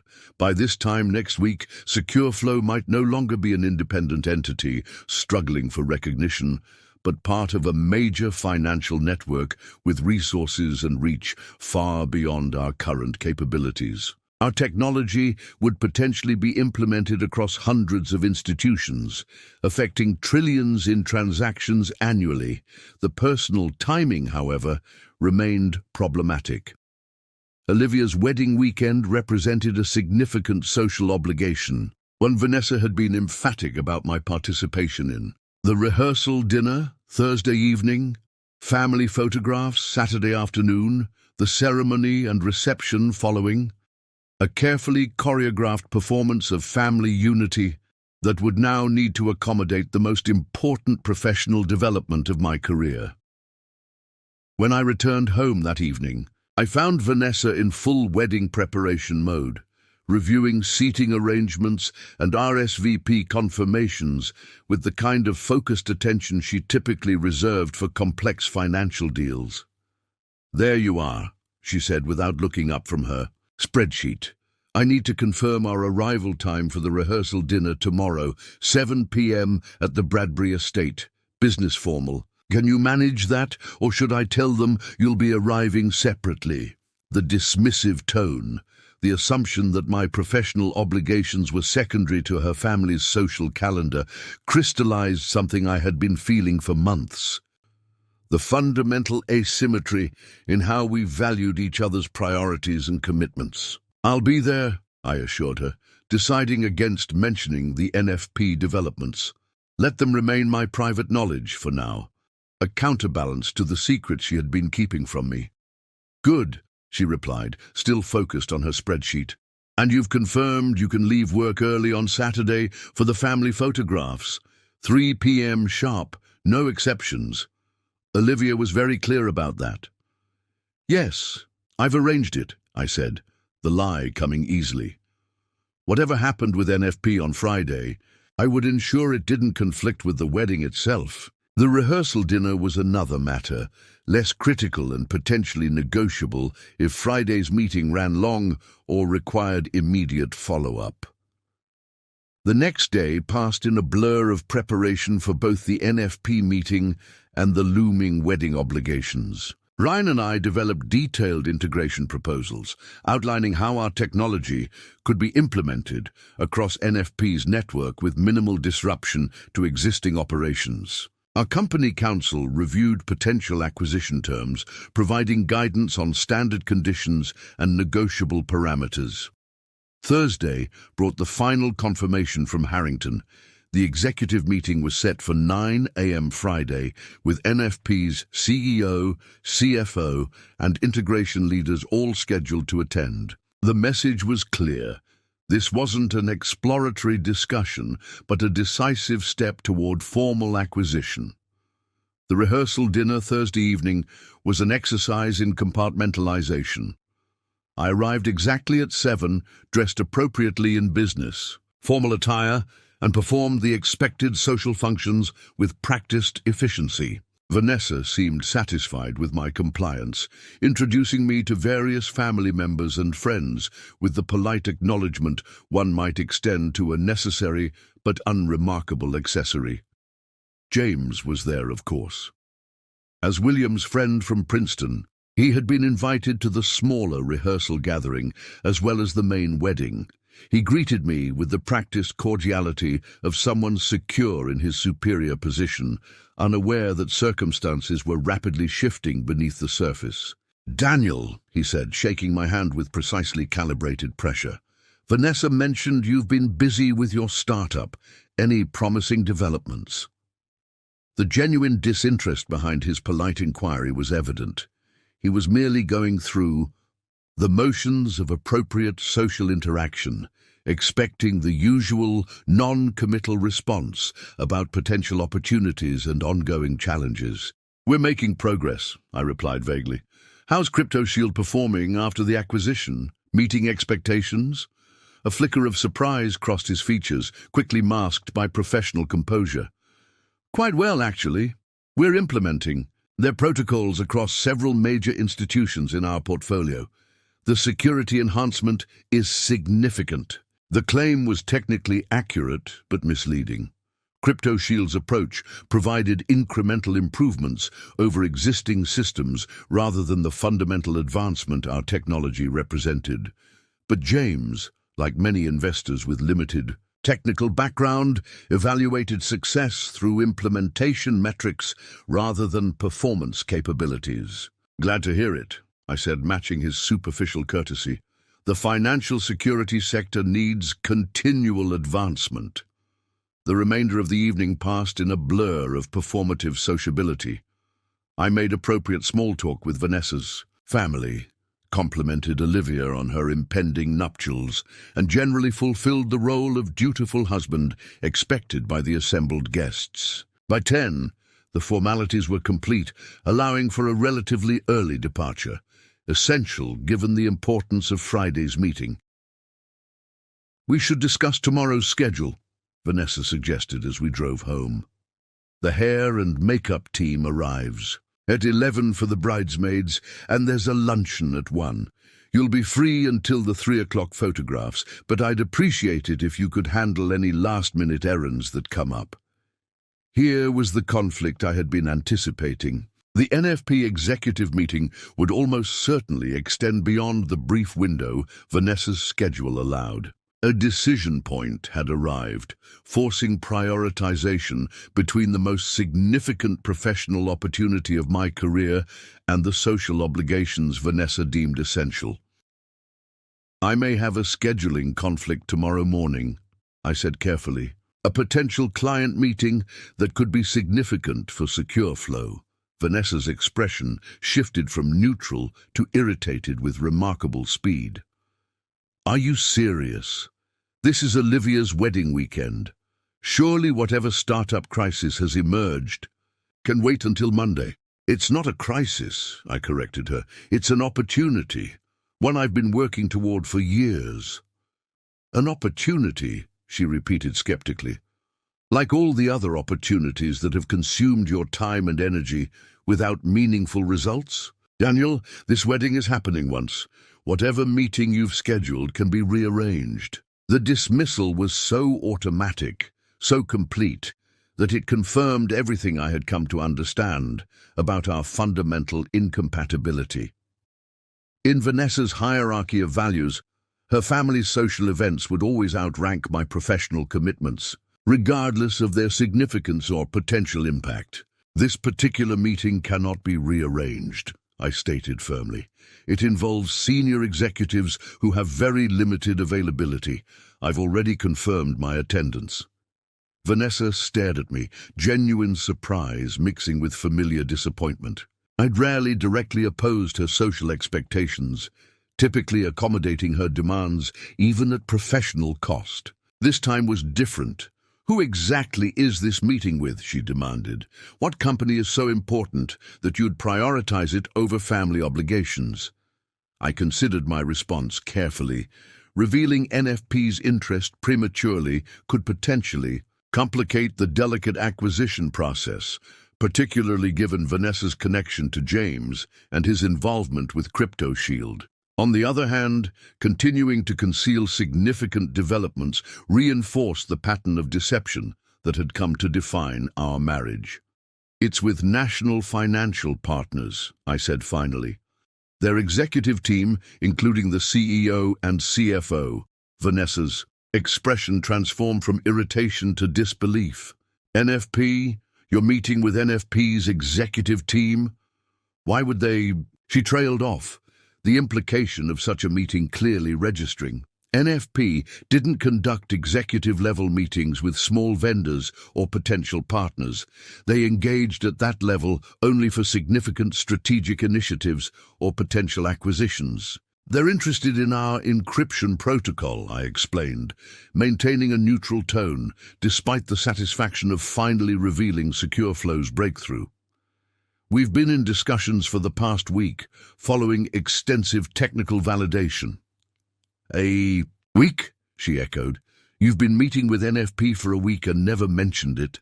The irony of her indignation, given her own ongoing deceptions, was almost comical. It was preliminary until now. Tomorrow's meeting is to discuss potential acquisition terms. Acquisition, she repeated, the word hanging between us like a revelation. They're considering acquiring SecureFlow? For how much? Of course that would be her first question, not about the technology's validation or the years of work that had led to this moment, but the financial implications. The price tag that would determine whether my hobby business deserved retroactive respect.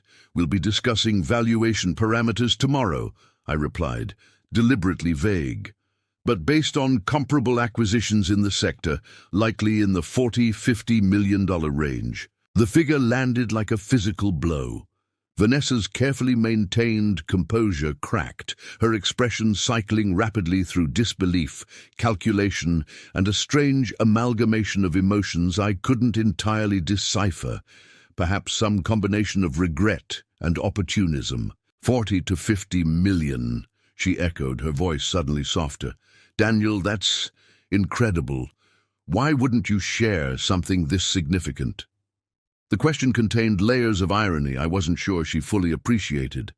Why wouldn't I share significant developments with a spouse who had consistently dismissed my work, who was actively engaged in an affair with someone attempting to undermine my company, who had shared confidential business information with a competitor?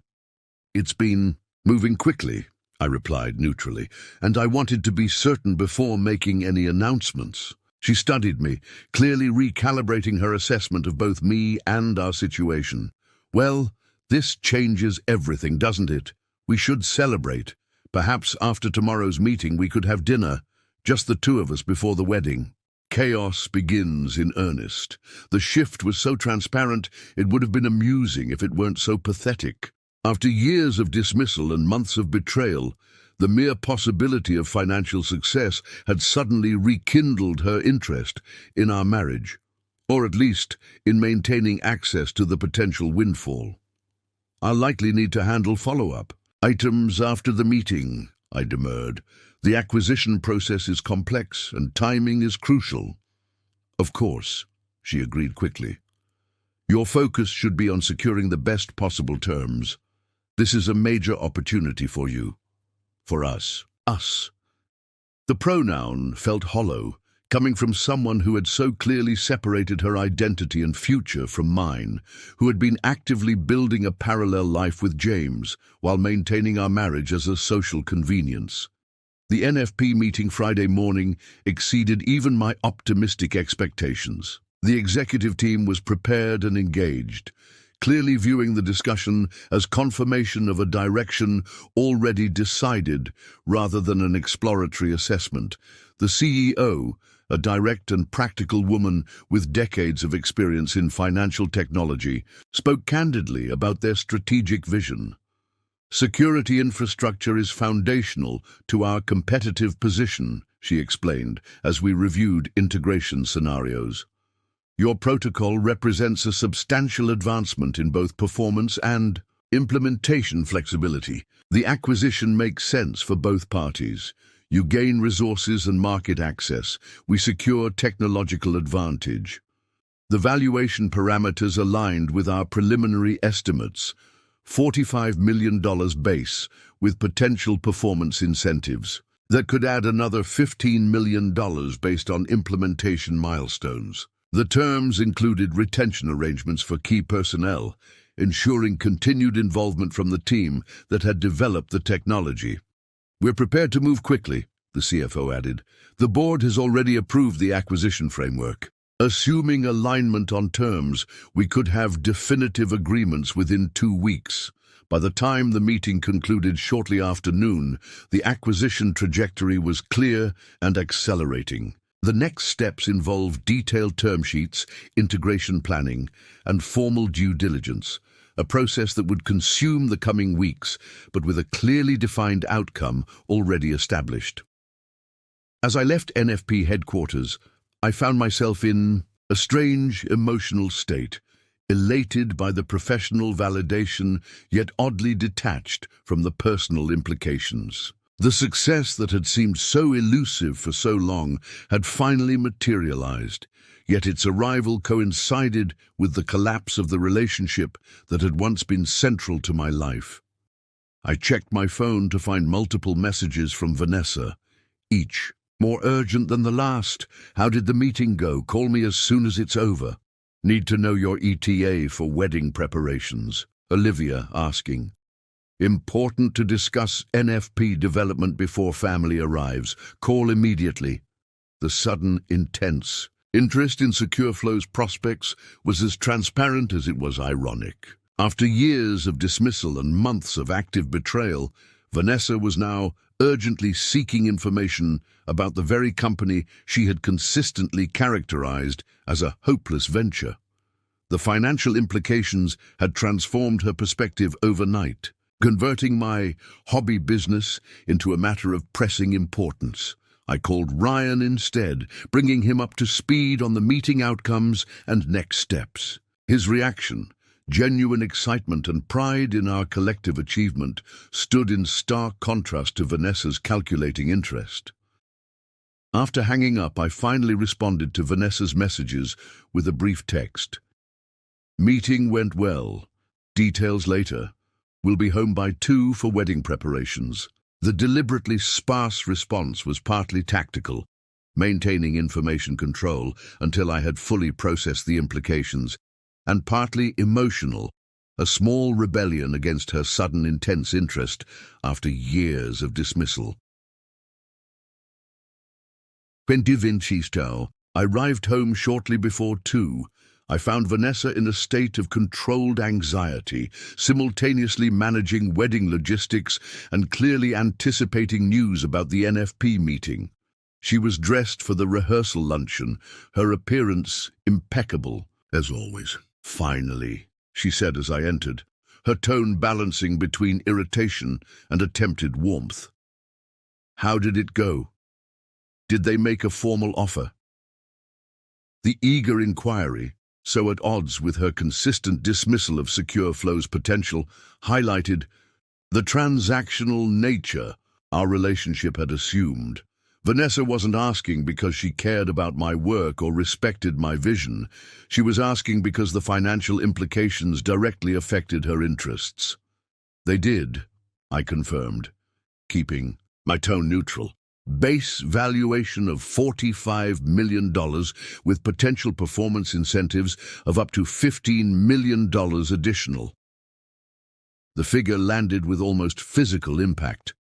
Vanessa's expression shifted through multiple emotions: surprise despite our previous discussion, calculation of personal implications, and finally a strange amalgamation of regret and opportunity. "Daniel, that's extraordinary," she said, her voice softer than I had heard in months. "I knew you were onto something important, but this level of validation is remarkable." The revisionist history was becoming a pattern, claiming retrospective belief in what she had consistently dismissed, attempting to position herself as having recognized potential that she had actually ridiculed. It was a transparent effort to establish connection to success that had materialized despite, not because of, her influence. "The technology speaks for itself," I replied simply. "NFP recognized its value for their security infrastructure strategy." "We should celebrate," she suggested, moving closer with deliberate intimacy. "Perhaps after the wedding madness subsides on Sunday. A private dinner, just the two of us." The invitation, clearly intended to re-establish connection now that financial success had materialized, was as transparent as it was cynical. After months of emotional distance and physical absence, Vanessa was suddenly interested in rekindling intimacy that had long since evaporated from our marriage. "Let's focus on Olivia's wedding first," I deflected, unwilling to commit to rekindling what had been irreparably damaged. "There will be time for discussions afterward." As I changed for the luncheon, I contemplated the peculiar timing of these converging events. The NFP acquisition, validation of everything I had worked toward for years, coinciding precisely with Olivia's wedding weekend, which would bring together everyone who had consistently dismissed my capabilities and vision, including James, who had not only pursued a relationship with my wife, but had actively attempted to undermine Secure Flow through his acquisition of inferior technology. The cosmic irony wasn't lost on me. Success arriving at exactly the moment when its revelation would have maximum impact on those who had been most dismissive. As Vanessa and I drove to the luncheon venue, her conversation alternated between wedding logistics and attempted probing about the NFP acquisition details. Each inquiry about terms, timeline, and implications revealed her newfound interest in what she had previously dismissed as a doomed venture. The NFP letter of intent sat in my inner pocket, its formal language confirming the acquisition parameters discussed during the executive meeting. I hadn't planned to reveal its contents during the wedding festivities. Professional discretion suggested maintaining confidentiality until definitive agreements were signed. But as we approached the venue, I recognized that circumstances might warrant transparency in a way I hadn't initially anticipated. Sometimes the best responses to years of dismissal and months of deception aren't carefully planned acts of revenge, but simple, unvarnished truth revealed at precisely the right moment, and Olivia's wedding weekend, with its gathering of everyone who had consistently underestimated both me and my company, might provide exactly such a moment. The morning of Olivia's wedding dawned bright and clear, the kind of perfect autumn day that wedding photographers dream about. Vanessa had left at 6 a.m. to join the bridal party for hair, makeup, and pre-ceremony photographs, leaving me to navigate the morning alone in our too quiet brownstone. I dressed with unusual care, selecting the custom tuxedo Vanessa had insisted I purchase specifically for this occasion. A significant expense that had triggered another argument about financial priorities. The irony wasn't lost on me. Tomorrow, the cost of this tuxedo would represent approximately 0.01% of my company's valuation. As I adjusted my cufflinks, a wedding gift from Vanessa's parents, their family crest subtly engraved on the silver surface, I studied my reflection. I looked the part of the successful husband, polished and presentable enough to avoid embarrassing my wife in front of her social circle. Only I knew that beneath this carefully curated exterior was a man on the verge of a professional triumph that would reshape not just my future, but the dynamics of every relationship in my life.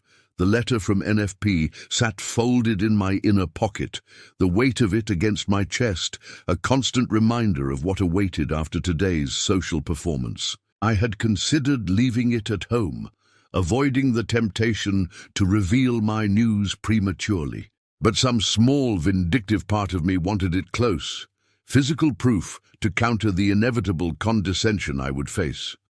The Bradbury estate was a sprawling historic property 30 miles outside the city, its manicured grounds and colonial architecture a popular backdrop for society weddings. I arrived an hour before the ceremony, joining the stream of luxury vehicles delivering guests in formal attire. A valet took my keys with barely concealed surprise, my modest sedan a stark contrast to the Mercedes and BMWs surrounding it. "Mr. Bennett," a coordinator greeted me, consulting her tablet. "You'll be seated on the bride's side, third row. The ceremony begins at 4. I nodded my thanks, making my way through the grounds toward the ceremony site. White chairs were arranged, in precise rows facing an elaborate floral arch, the estate's lake providing a picturesque backdrop. I recognized several of Vanessa's colleagues, plus a smattering of family friends who had attended our own wedding 3 years earlier. They acknowledged me with polite nods, their expressions carrying that particular blend of curiosity and pity reserved for underperforming spouses. "Daniel," a familiar voice called. I turned to find Vanessa's father, Edward, approaching with a tumbler of amber liquid in hand. "Didn't expect to find you here already. Vanessa said you might be running late. Something about work emergencies." The casual way he referenced my professional challenges suggested these emergencies had become a running narrative in family discussions, another example of Daniel's failing company creating inconvenience. "Everything's under control," I replied, maintaining a neutral expression. "Wouldn't miss Olivia's big day." Edward studied me, his gaze assessing, as always. He had never warmed to me, viewing my entrepreneurial ambitions as frivolous compared to the established careers he respected. Good. Vanessa mentioned things have been difficult at your office lately." The practiced sympathy in his tone made it clear that difficult was a euphemism for failing. I wondered how much Vanessa had shared with her family about Secure Flow's struggles, or her perception of them. "We've had some challenges," I acknowledged, unwilling to reveal more. "But things are looking up." Edward nodded absently, clearly unconvinced. "William's joining Harrison Neurology as a full partner next month.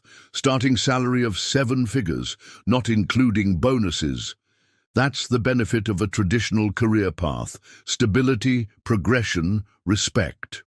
The comparison was deliberate, highlighting yet again how Olivia had chosen correctly while Vanessa had settled for me.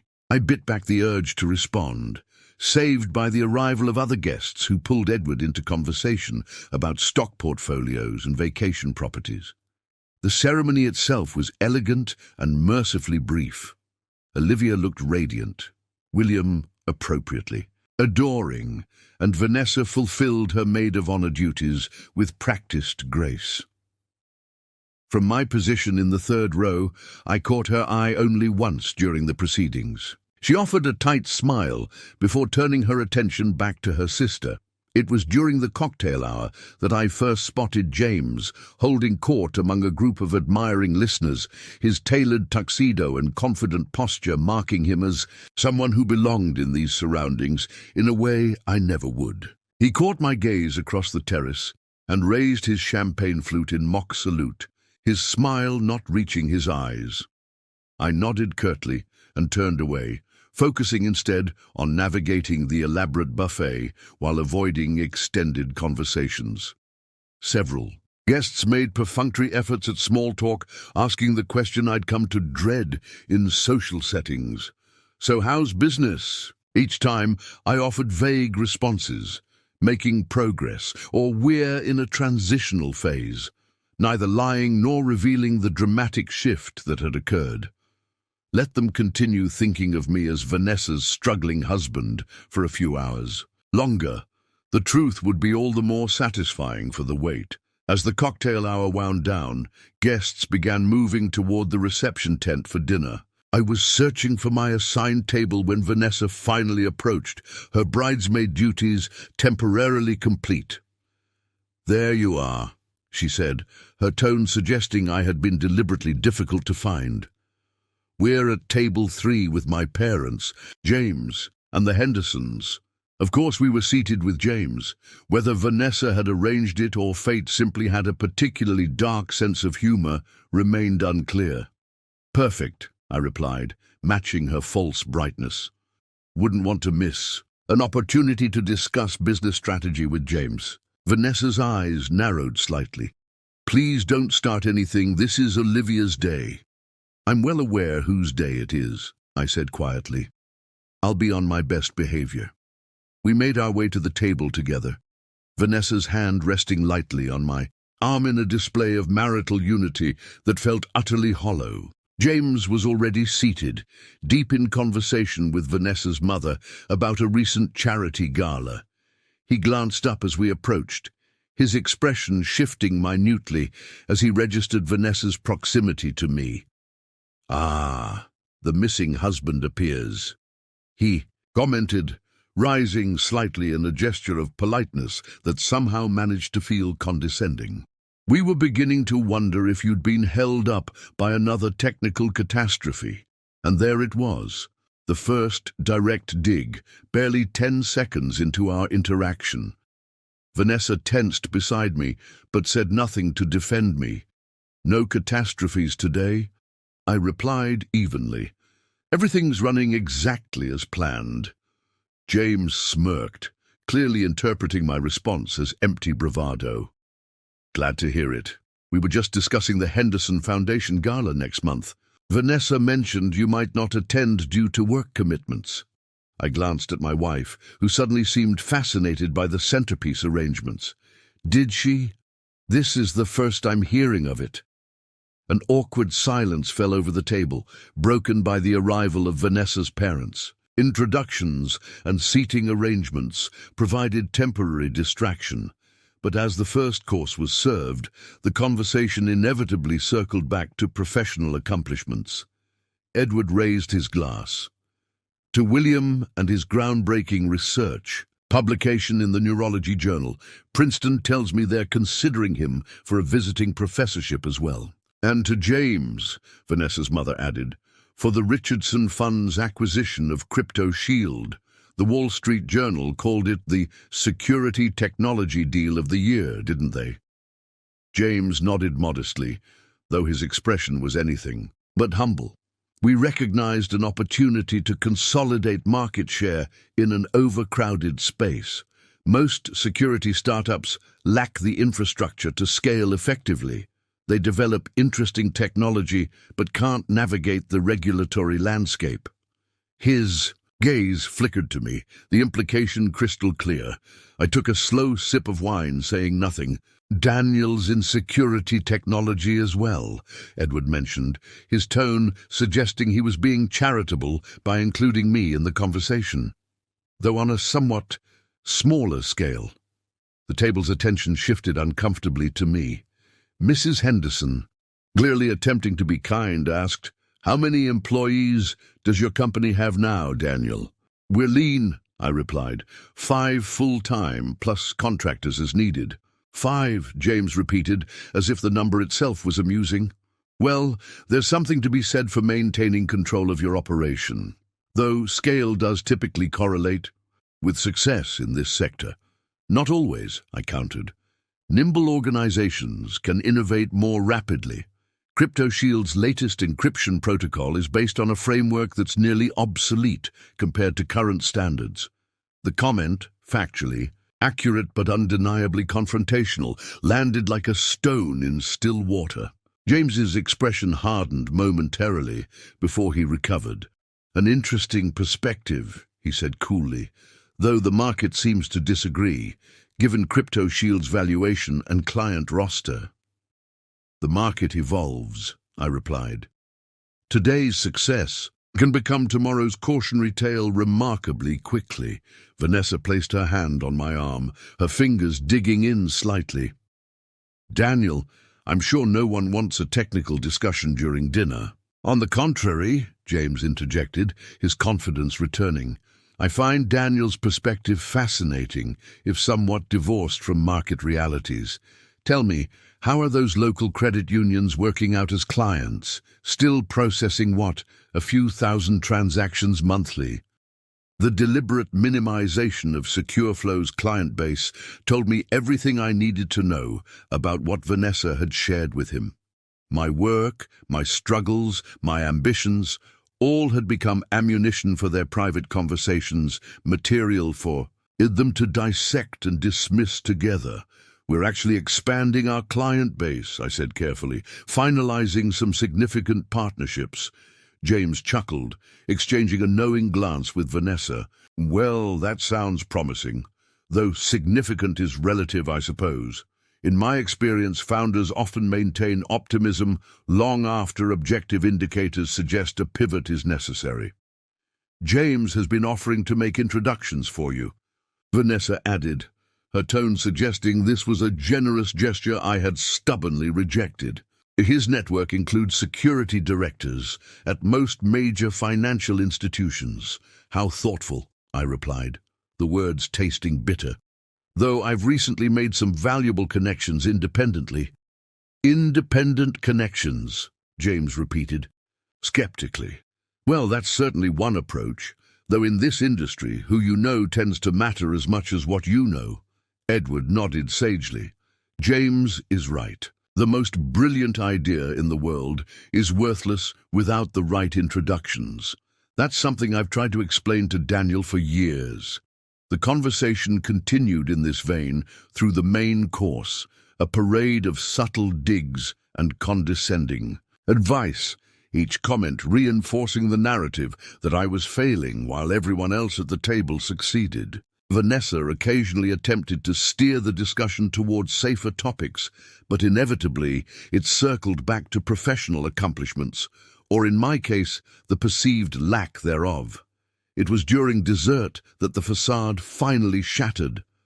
James, emboldened by several glasses of expensive wine, leaned toward me conspiratorially. You know, Bennett, there's no shame in admitting when you're beaten. The security technology space is brutal. 90% of startups fail within 3 years. You've outlasted most. Give yourself that much credit. I appreciate the concern, I replied, my tone making it clear I didn't. But SecureFlow is doing just fine. James laughed, a sound entirely devoid of humor. Come on, we're all friends here. Vanessa has shared the details, the failed demos, the dwindling runway, the technical setbacks. It's not a reflection on you personally. Some ventures simply aren't viable. I looked at Vanessa, whose face had frozen in a mask of polite interest. Has she? Daniel, she warned quietly. Because that would be quite a betrayal of confidence, I continued, ignoring her. Sharing private details of my company with a direct competitor. James waved a dismissive hand. Competitor implies we're playing in the same league. CryptoShield processes transactions for 7 of the 10 largest banks in North America. Your operation is, what would you call it, Vanessa? A hobby business? Vanessa's silence was deafening. Her refusal to defend me, to correct this characterization, confirmed everything I had suspected but hadn't wanted to confront. A hobby, I repeated slowly. Is that how you've described Secure Flow to James? As my hobby? The tension at the table was palpable now, the other guests shifting uncomfortably as they sensed the conversation veering into dangerous territory. I think what Vanessa meant, James interjected smoothly, is that your venture lacks the infrastructure for significant growth. Nothing wrong with that. Not everyone is cut out for the big leagues. Something inside me snapped, not in a dramatic, visible way, but in the quiet realization that I no longer cared about maintaining the polite fiction of this dinner, this marriage, this entire social charade. And what leagues would those be? James? The ones where you use family money to acquire technology you don't understand? Where you pursue your business partner's wife while pretending to mentor her husband? The table fell silent, the background noise of the reception suddenly seeming very far away. Vanessa's face drained of color. James's expression hardened into something ugly. "You're embarrassing yourself," he said quietly. "And Vanessa." "Am I?" "Let's talk about embarrassment." I reached into my jacket, removing the NFP acquisition letter and placing it on the table. National Financial Partners has agreed to acquire Secure Flow for $45 million, with potential additional compensation of $15 million based on integration metrics. For a moment, no one moved. Edward squinted at the paper as if it might be counterfeit. Vanessa's mother audibly gasped. James reached for the letter, but I slid it back toward me. "That's right. My hobby business, with its supposedly obsolete technology, just landed an acquisition offer that values us at nearly 3 times what the Richardson Fund paid for CryptoShield. Turns out, processing speed and next-generation encryption protocols actually matter to companies that understand the technology." James's face had taken on an interesting shade of red. "You're making this up. NFP wouldn't acquire an unproven—" "They would and they did," I interrupted. "We've been in due diligence for weeks. The board unanimously approved the acquisition yesterday. We sign on Monday." I turned to Vanessa, whose expression had transformed from shock to rapid calculation. The implications of this news clearly registering in real time. "Daniel," she began, her voice taking on the warm, supportive tone I hadn't heard in years. "This is wonderful news. Why didn't you tell me? We should celebrate." "We," I echoed. "There is no we anymore, Vanessa. Not professionally and certainly not personally." Her practiced smile faltered. "What are you talking about? Of course there's a we. I'm your wife." "My wife," I repeated, the word hollow. "The same wife who's been sleeping with James while mocking my company? The same wife who shared confidential business information with a competitor? That wife." The table had gone completely silent now. Even the ambient noise of the reception seemed to have dimmed, though rationally I knew that was impossible. Edward looked stricken, his earlier smugness replaced by confusion and dawning horror. "Daniel, you're making a scene," Vanessa hissed, abandoning the supportive pretense entirely. "This is Olivia's wedding." "You're right," I agreed, standing up. "It is Olivia's wedding, and I've allowed this farce to go on long enough. Congratulations on the acquisition, James. I hope your investors don't examine CryptoShield's technology too closely in comparison to what NFP just purchased." I turned to Vanessa's parents. "Edward, Patricia, always a pleasure. I'm sure Vanessa will explain the divorce proceedings once she's done calculating how this acquisition affects her potential settlement." With that, I pocketed the letter and walked away from the table, from the marriage, from the years of doubt and dismissal. Behind me, I heard Vanessa call my name, her tone shifting from anger to panic as the full consequences of the afternoon's revelations began to sink in. But I didn't turn back. Some endings are also beginnings, and as I stepped out of the reception tent into the cool evening air, I felt the weight of pretense falling away with each step. The air outside the reception tent felt cleaner somehow, each breath steadying me. As I made my way across the manicured lawn toward the parking area, behind me I could hear the commotion beginning to spill out from our table, raised voices, hurried explanations, the unmistakable sound of a carefully constructed social facade beginning to crumble. I had almost reached my car when I heard footsteps rapidly approaching. "Daniel, stop!" Vanessa's voice, sharp with a mixture of anger and panic. I turned, watching as she navigated the gravel path in her impractical heels, her bridesmaid's dress gathered in one hand to prevent it from dragging. Even in crisis, she maintained her composure, hair still perfect, makeup unsmudged, only the flush of her cheeks and the tightness around her eyes betraying her distress. "What do you think you're doing?" she demanded, slightly breathless from the pursuit.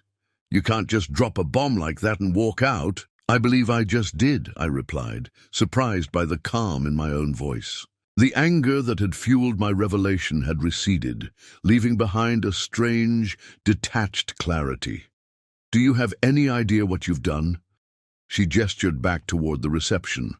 "My sister's wedding, Daniel, my family, my colleagues, everyone is in there, I'm well aware. And you chose this moment to announce our private business, to humiliate me in front of everyone I know." The accusation was so perfectly Vanessa, positioning herself as the victim, reframing my success as an attack on her, that I almost laughed. "Humiliate you?" I echoed. "The way you and James have been humiliating me for months, the way you've discussed my failing business and shared confidential information with my competitor. That kind of humiliation." She faltered slightly, her righteous indignation meeting the uncomfortable reality of her own actions. But Vanessa had never been one to concede a point. "That's completely different. James was trying to help you. I was trying to help you." "No," I corrected her gently. "James was trying to undermine me while sleeping with my wife, and you were trying to justify your affair by convincing yourself I was a failure." "That's not," she began, then stopped, recalibrating. Her expression shifted, the anger giving way to something more calculated. "Daniel, listen to me. We need to talk about this rationally. You've just had incredible news, life-changing news. We shouldn't make any hasty decisions in the heat of the moment." The "we" again, as if my success had suddenly restored our partnership, erasing months of betrayal and dismissal. "There's nothing to discuss," I said. "I'll have my lawyer contact you next week about divorce proceedings."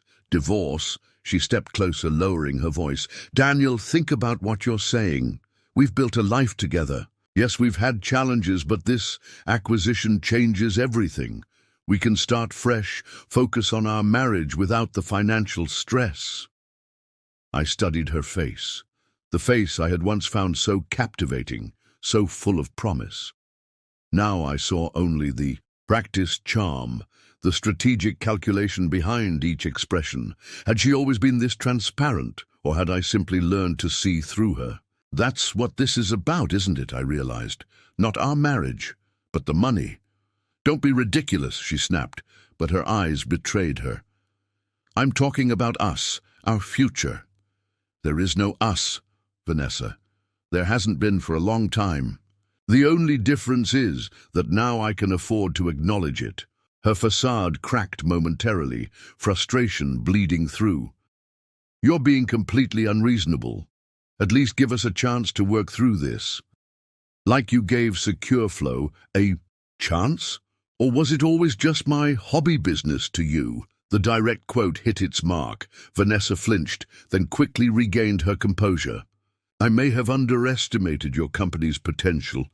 That was a mistake," I admitted, "but that doesn't mean our entire marriage was a mistake." "Wasn't it?" I asked quietly. "You never believed in me, Vanessa. Not really. You tolerated my ambitions, while hedging your bets with James. That's not a marriage. It's a contingency plan." She opened her mouth to respond, but was interrupted by another voice calling her name. We both turned to see James striding toward us, his expression a storm of conflicting emotions. "Perfect," I muttered. "The gang's all here. Vanessa," James called again, "we need to discuss this situation." The way he said "we," so casual, so entitled, confirmed everything I had suspected about their relationship. This wasn't a recent development or a momentary indiscretion. This was an established partnership, conducted behind my back for months, possibly longer. "James, not now," Vanessa warned, shooting him a look that he either missed or chose to ignore. He reached us, positioning himself slightly in front of Vanessa in a gesture that might have seemed protective if it wasn't so clearly possessive. "Bennett," he addressed me, his tone a forced attempt at reasonableness. "This has gotten out of hand. Let's take a step back and discuss this like adults." "Adults," I repeated, "like the way you've been discussing my company's confidential information, or the way you've been discussing my wife behind my back?" James's jaw tightened.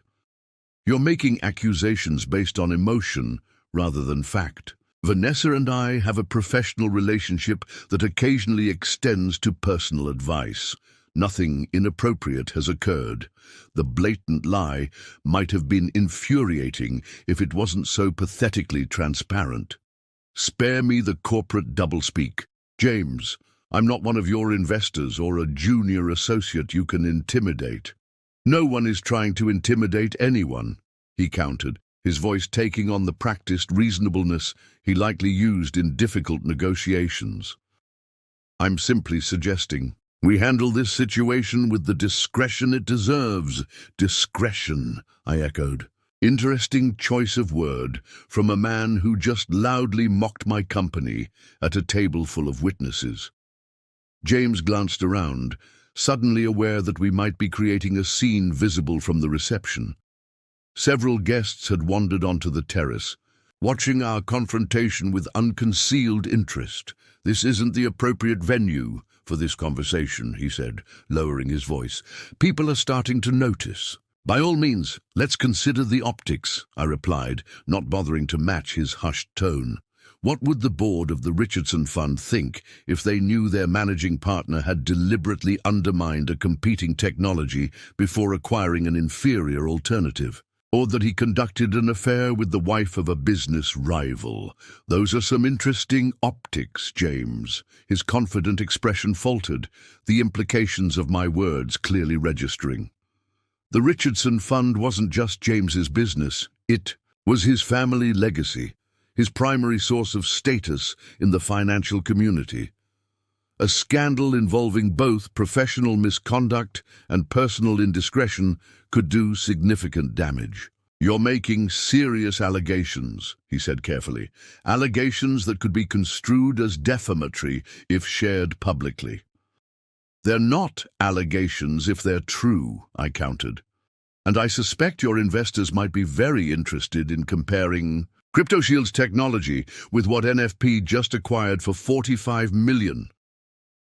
Vanessa stepped between us, her expression tightly controlled. "Both of you, stop this immediately.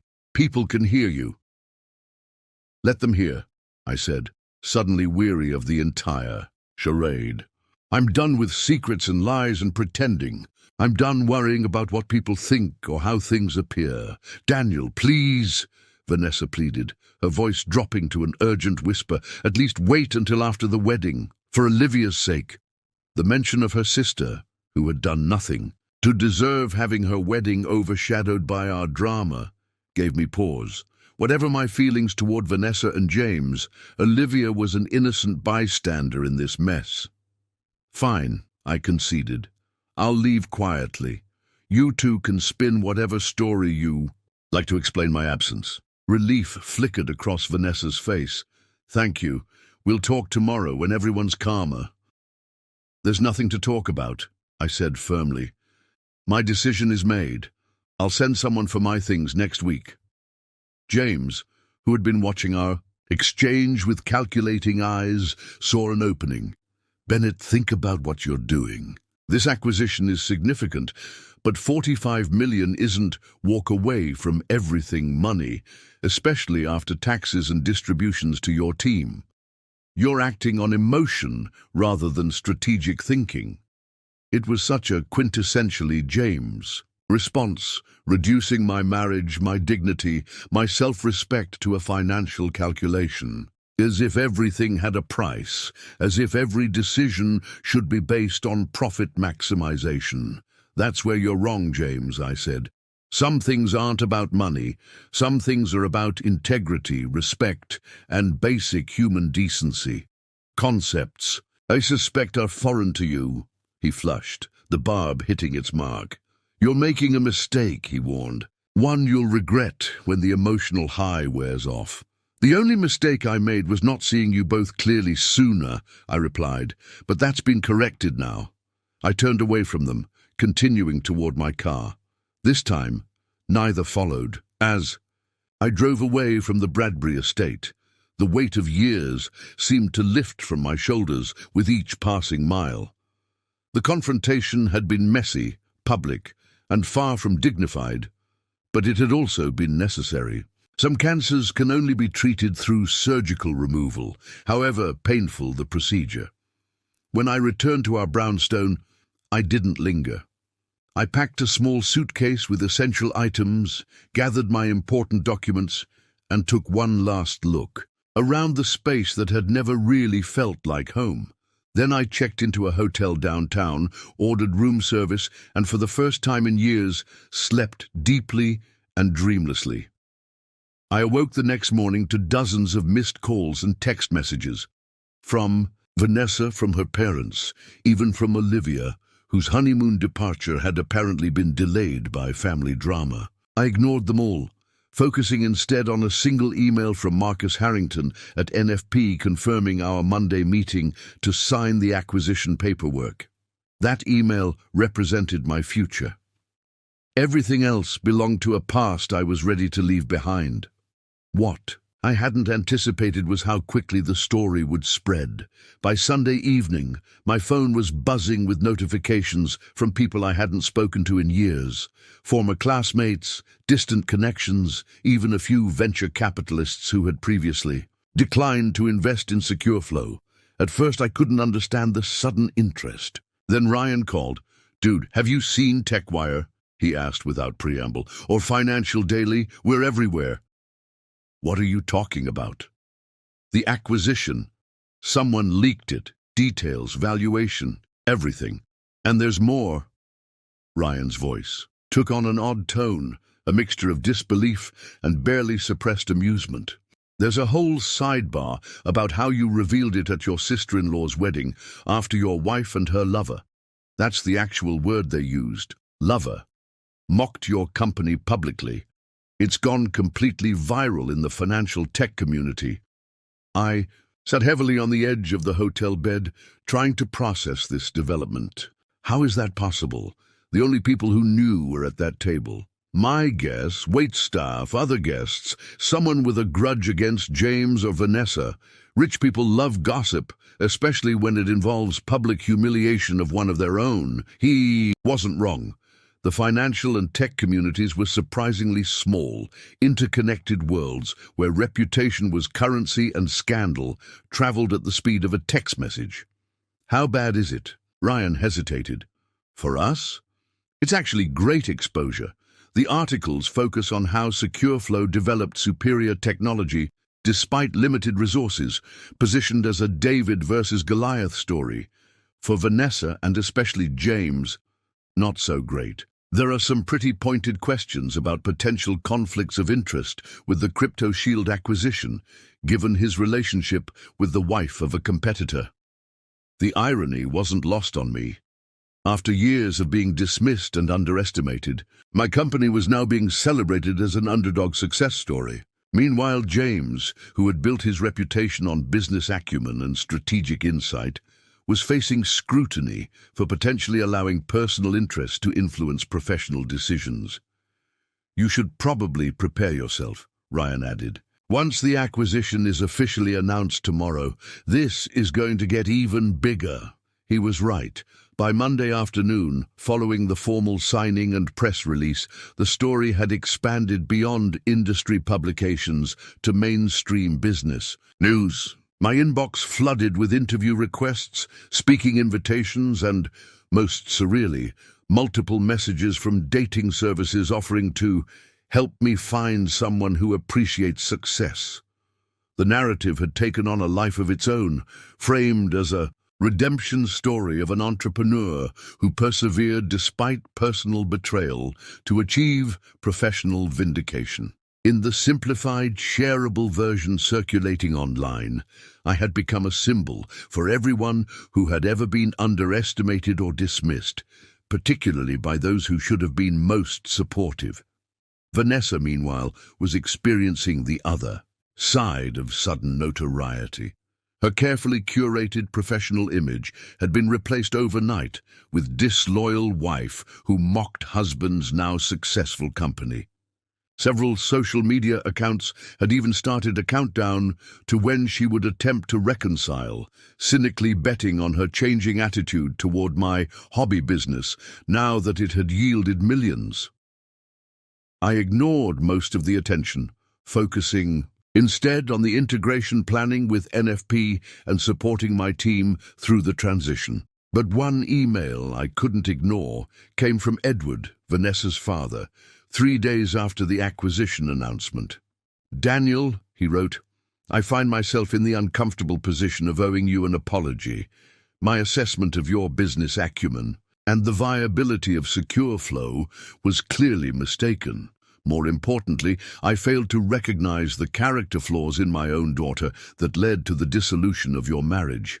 While I cannot repair what has been broken, I want you to know that I respect what you've built and how you've conducted yourself in this difficult situation." The message was unexpected. Edward had always struck me as too proud to admit a mistake, especially to someone he had consistently underestimated.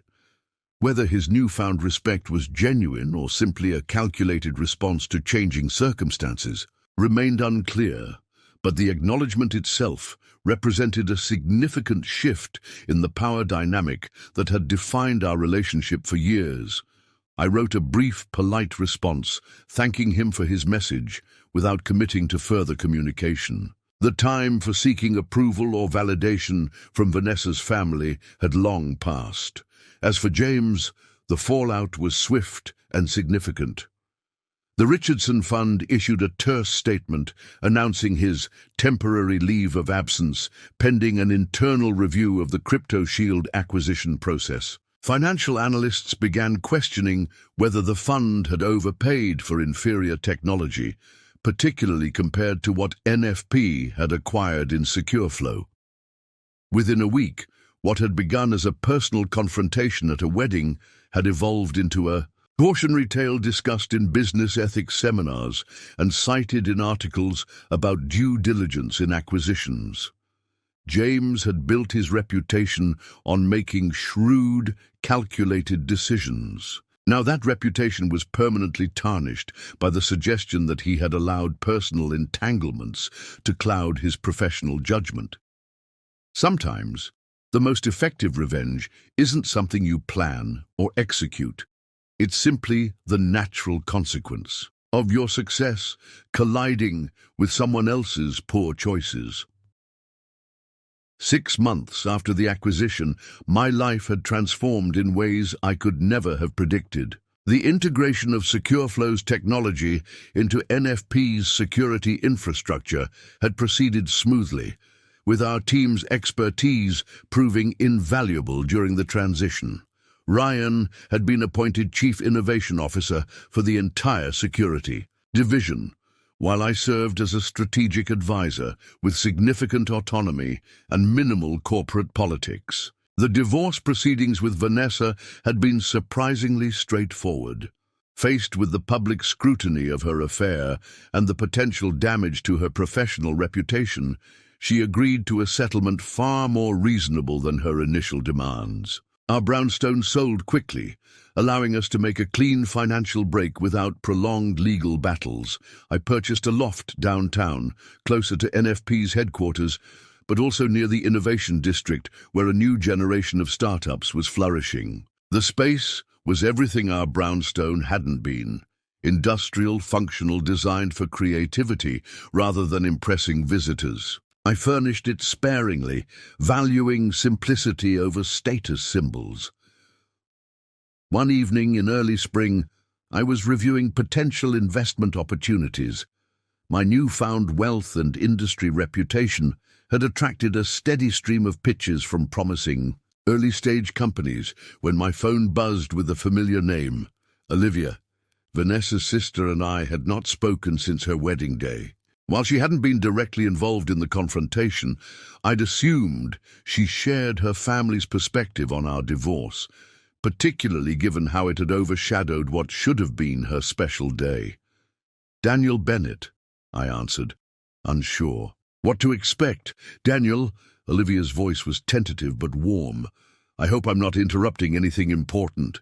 "Not at all, this is unexpected," she laughed softly. "I bet. I've been working up the courage to call you for weeks now." "Courage?" I asked. I wasn't aware I'd become that intimidating. "Not intimidating," she clarified. "Just, I wasn't sure you'd want to hear from anyone connected to Vanessa after everything that happened. It was a fair assumption. I had systematically distanced myself from Vanessa's social and professional circles, declining invitations to events where we might cross paths, and avoiding the restaurants and venues we had frequented together." "It depends on the reason for the call," I replied honestly. "I wanted to apologize," she said simply. "For what happened at my wedding, yes.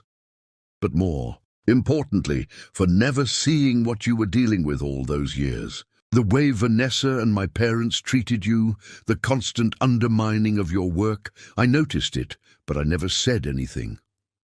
Her candor caught me off guard. The carefully maintained solidarity of Vanessa's family had been one of the constants. Throughout our marriage, they presented a united front, particularly in their assessment of my career choices. "You don't owe me an apology, Olivia. You weren't responsible for Vanessa's actions or your parents' attitudes." "Maybe not directly responsible," she conceded, "but complicit through silence. And for what it's worth, what you've built with Secure Flow is incredible. William has friends at NFP who say your technology is revolutionary."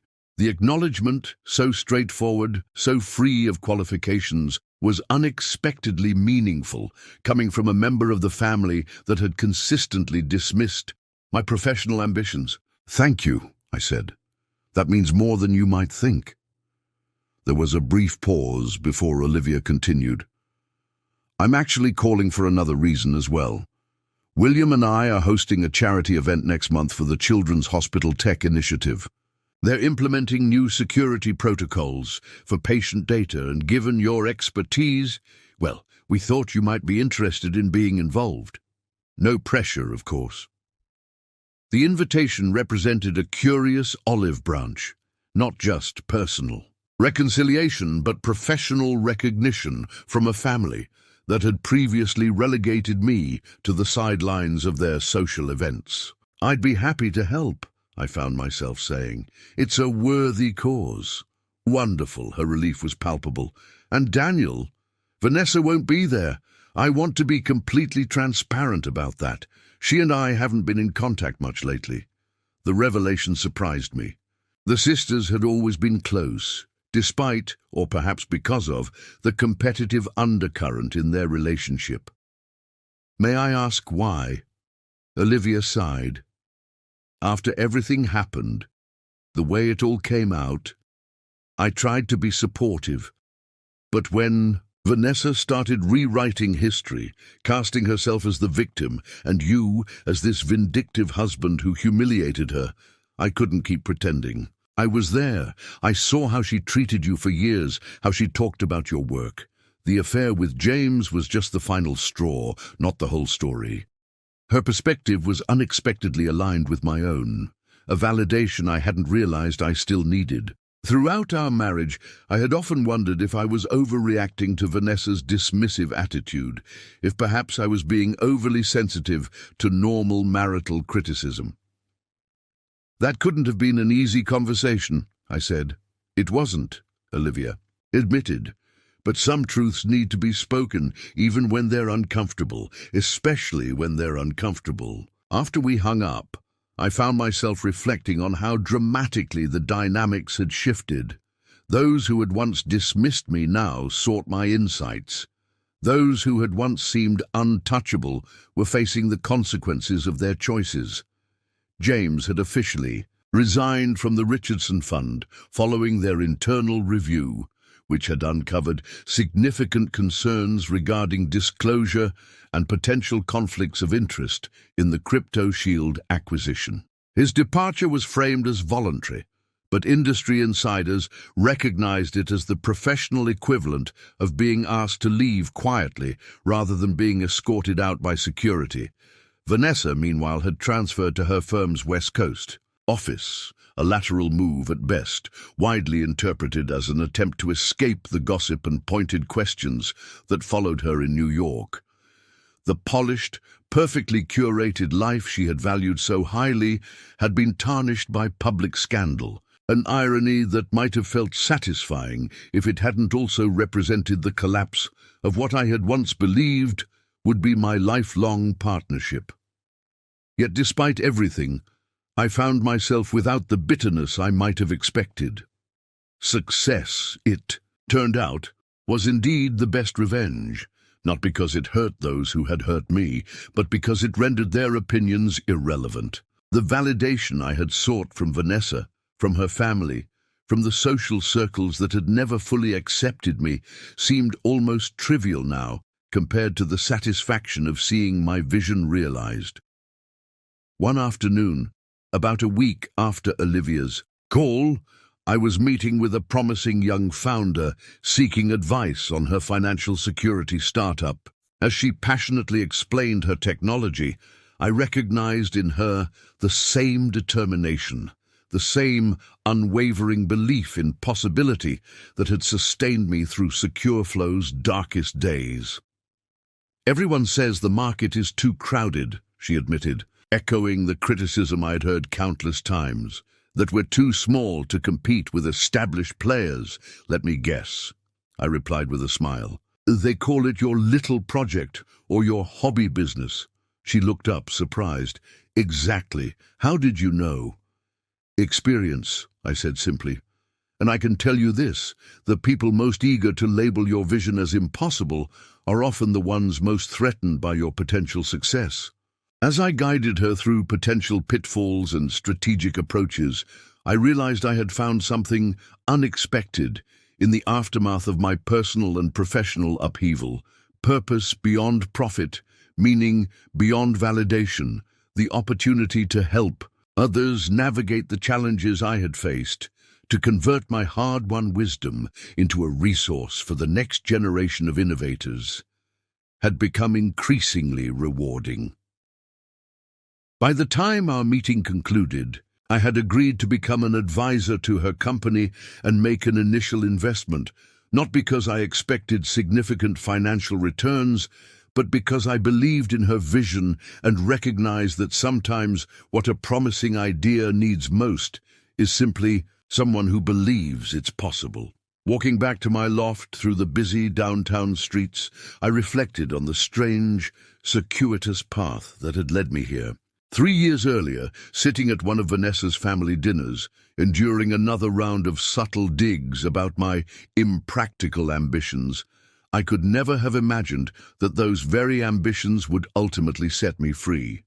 Not just financially, though that certainly helped, but free from the constant need for external validation, from the exhausting effort of trying to prove my worth to people determined to measure success by their own limited metrics. Some lessons can only be learned through experience, through weathering storms and emerging on the other side with newfound clarity. Mine had been hard-won, but undeniably valuable. True success isn't measured by others' recognition, but by the alignment between your values and your life choices. As spring gave way to summer, I found myself increasingly drawn to mentoring roles, working with incubators, advising founders, navigating their first funding rounds, occasionally guest lecturing at the business school where I had once been a frustrated student, convinced there had to be a better approach to security technology. Life had a way of coming full circle, though rarely in the ways you might predict. The journey that had begun with a dream, dismissed as impractical, had transformed not just my circumstances, but my understanding of what truly mattered. Sometimes the greatest victory isn't proving others wrong, it's discovering you no longer need their approval to recognize your own worth. 1 year to the day after the NFP acquisition, I found myself back at the Bradbury estate, not for a wedding this time, but for the Children's Hospital benefit that Olivia and William had organized. The elegant grounds were transformed with subtle lighting and tasteful decorations, the atmosphere more relaxed than the tense formality of their wedding day. As I handed my keys to the same valet service, I couldn't help but smile at the contrast. Last time, my modest sedan had been an anomaly among luxury vehicles. Tonight, I had arrived in a Tesla, not the most expensive car in the lot by any means, but one chosen for its technology and innovation rather than status. Some habits change, others merely evolve. "Daniel!" Olivia greeted me with a genuine warmth that still surprised me. Our unlikely friendship had developed gradually over the past months, built on honest conversations and mutual respect rather than family obligation. "I'm so glad you could make it. Several hospital board members specifically asked if you would be here." "Happy to support the cause," I replied, accepting a glass of champagne from a passing server. "The security framework we discussed looks promising." William joined us, shaking my hand with the easy confidence of someone comfortable in his own achievements. Unlike James and Edward, he had never seemed threatened by others' success, perhaps because his own path had been clear from the beginning. "The donation matching program you suggested has already raised an additional 200,000, he informed me. "Your visibility in the tech community has been invaluable for this initiative." My visibility was a diplomatic reference to the public narrative that had emerged around SecureFlow's acquisition and the subsequent fallout. Though the immediate media frenzy had subsided, the story had taken on a symbolic resonance in business circles, a cautionary tale about underestimating innovation and the dangers of allowing personal entanglements to influence professional judgment.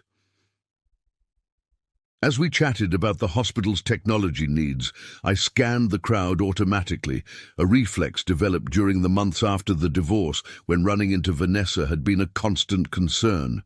But tonight, surrounded by medical professionals, technology innovators and philanthropists, I realized I was no longer watching for her.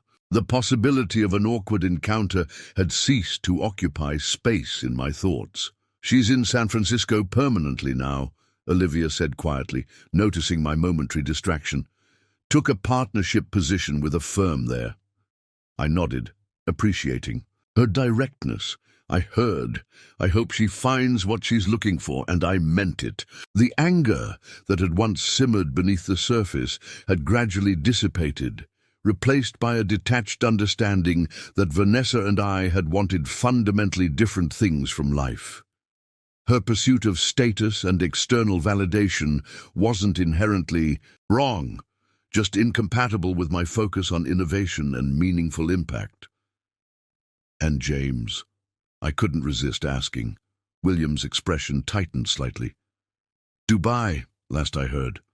Some advisory role with a sovereign wealth fund. Bit of a step down from running the Richardson Fund, but he's still landing on his feet in typical James fashion." I wasn't surprised. Men like James rarely faced lasting consequences for their missteps. Their networks protected them, providing soft landings and second chances that were seldom extended to those without similar connections. Yet oddly, I found I didn't begrudge him this recovery. My success hadn't been about defeating James or punishing Vanessa.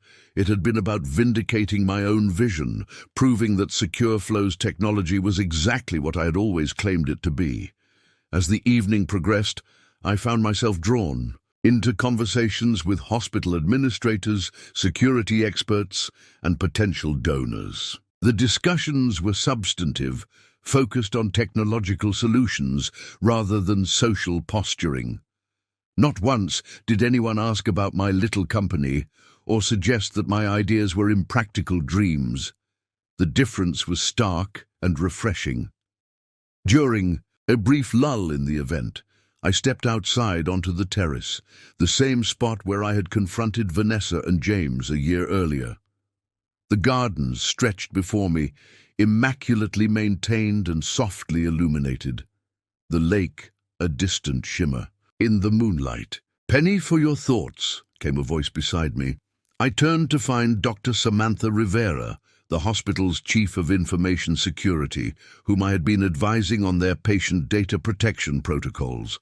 Brilliant and straightforward, she had quickly become someone whose professional opinion I valued, just reflecting on how much can change in a year, I admitted. She smiled, leaning against the terrace railing. "The famous wedding confrontation. I heard rumors about that even before. I knew who you were." "Not my finest moment," I conceded. "I don't know about that," she replied thoughtfully. "Sometimes the most important moments of our lives aren't particularly dignified. They're messy, emotional, necessary breaking points." Her insight struck me as uncommonly perceptive. "You sound like you're speaking from experience." "Let's just say I understand what it's like to have your work dismissed by people who should be supporting you," she said, a wry smile playing at the corners of her mouth. "Though my resolution was considerably less dramatic than yours. Our conversation shifted easily between professional topics and more personal reflections, a natural flow that I had forgotten was possible in the strained final years with Vanessa."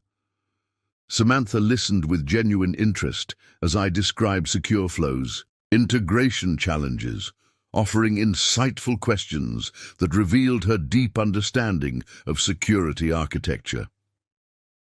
Later, as the event wound down and guests began to depart, Olivia found me to express her gratitude for my participation.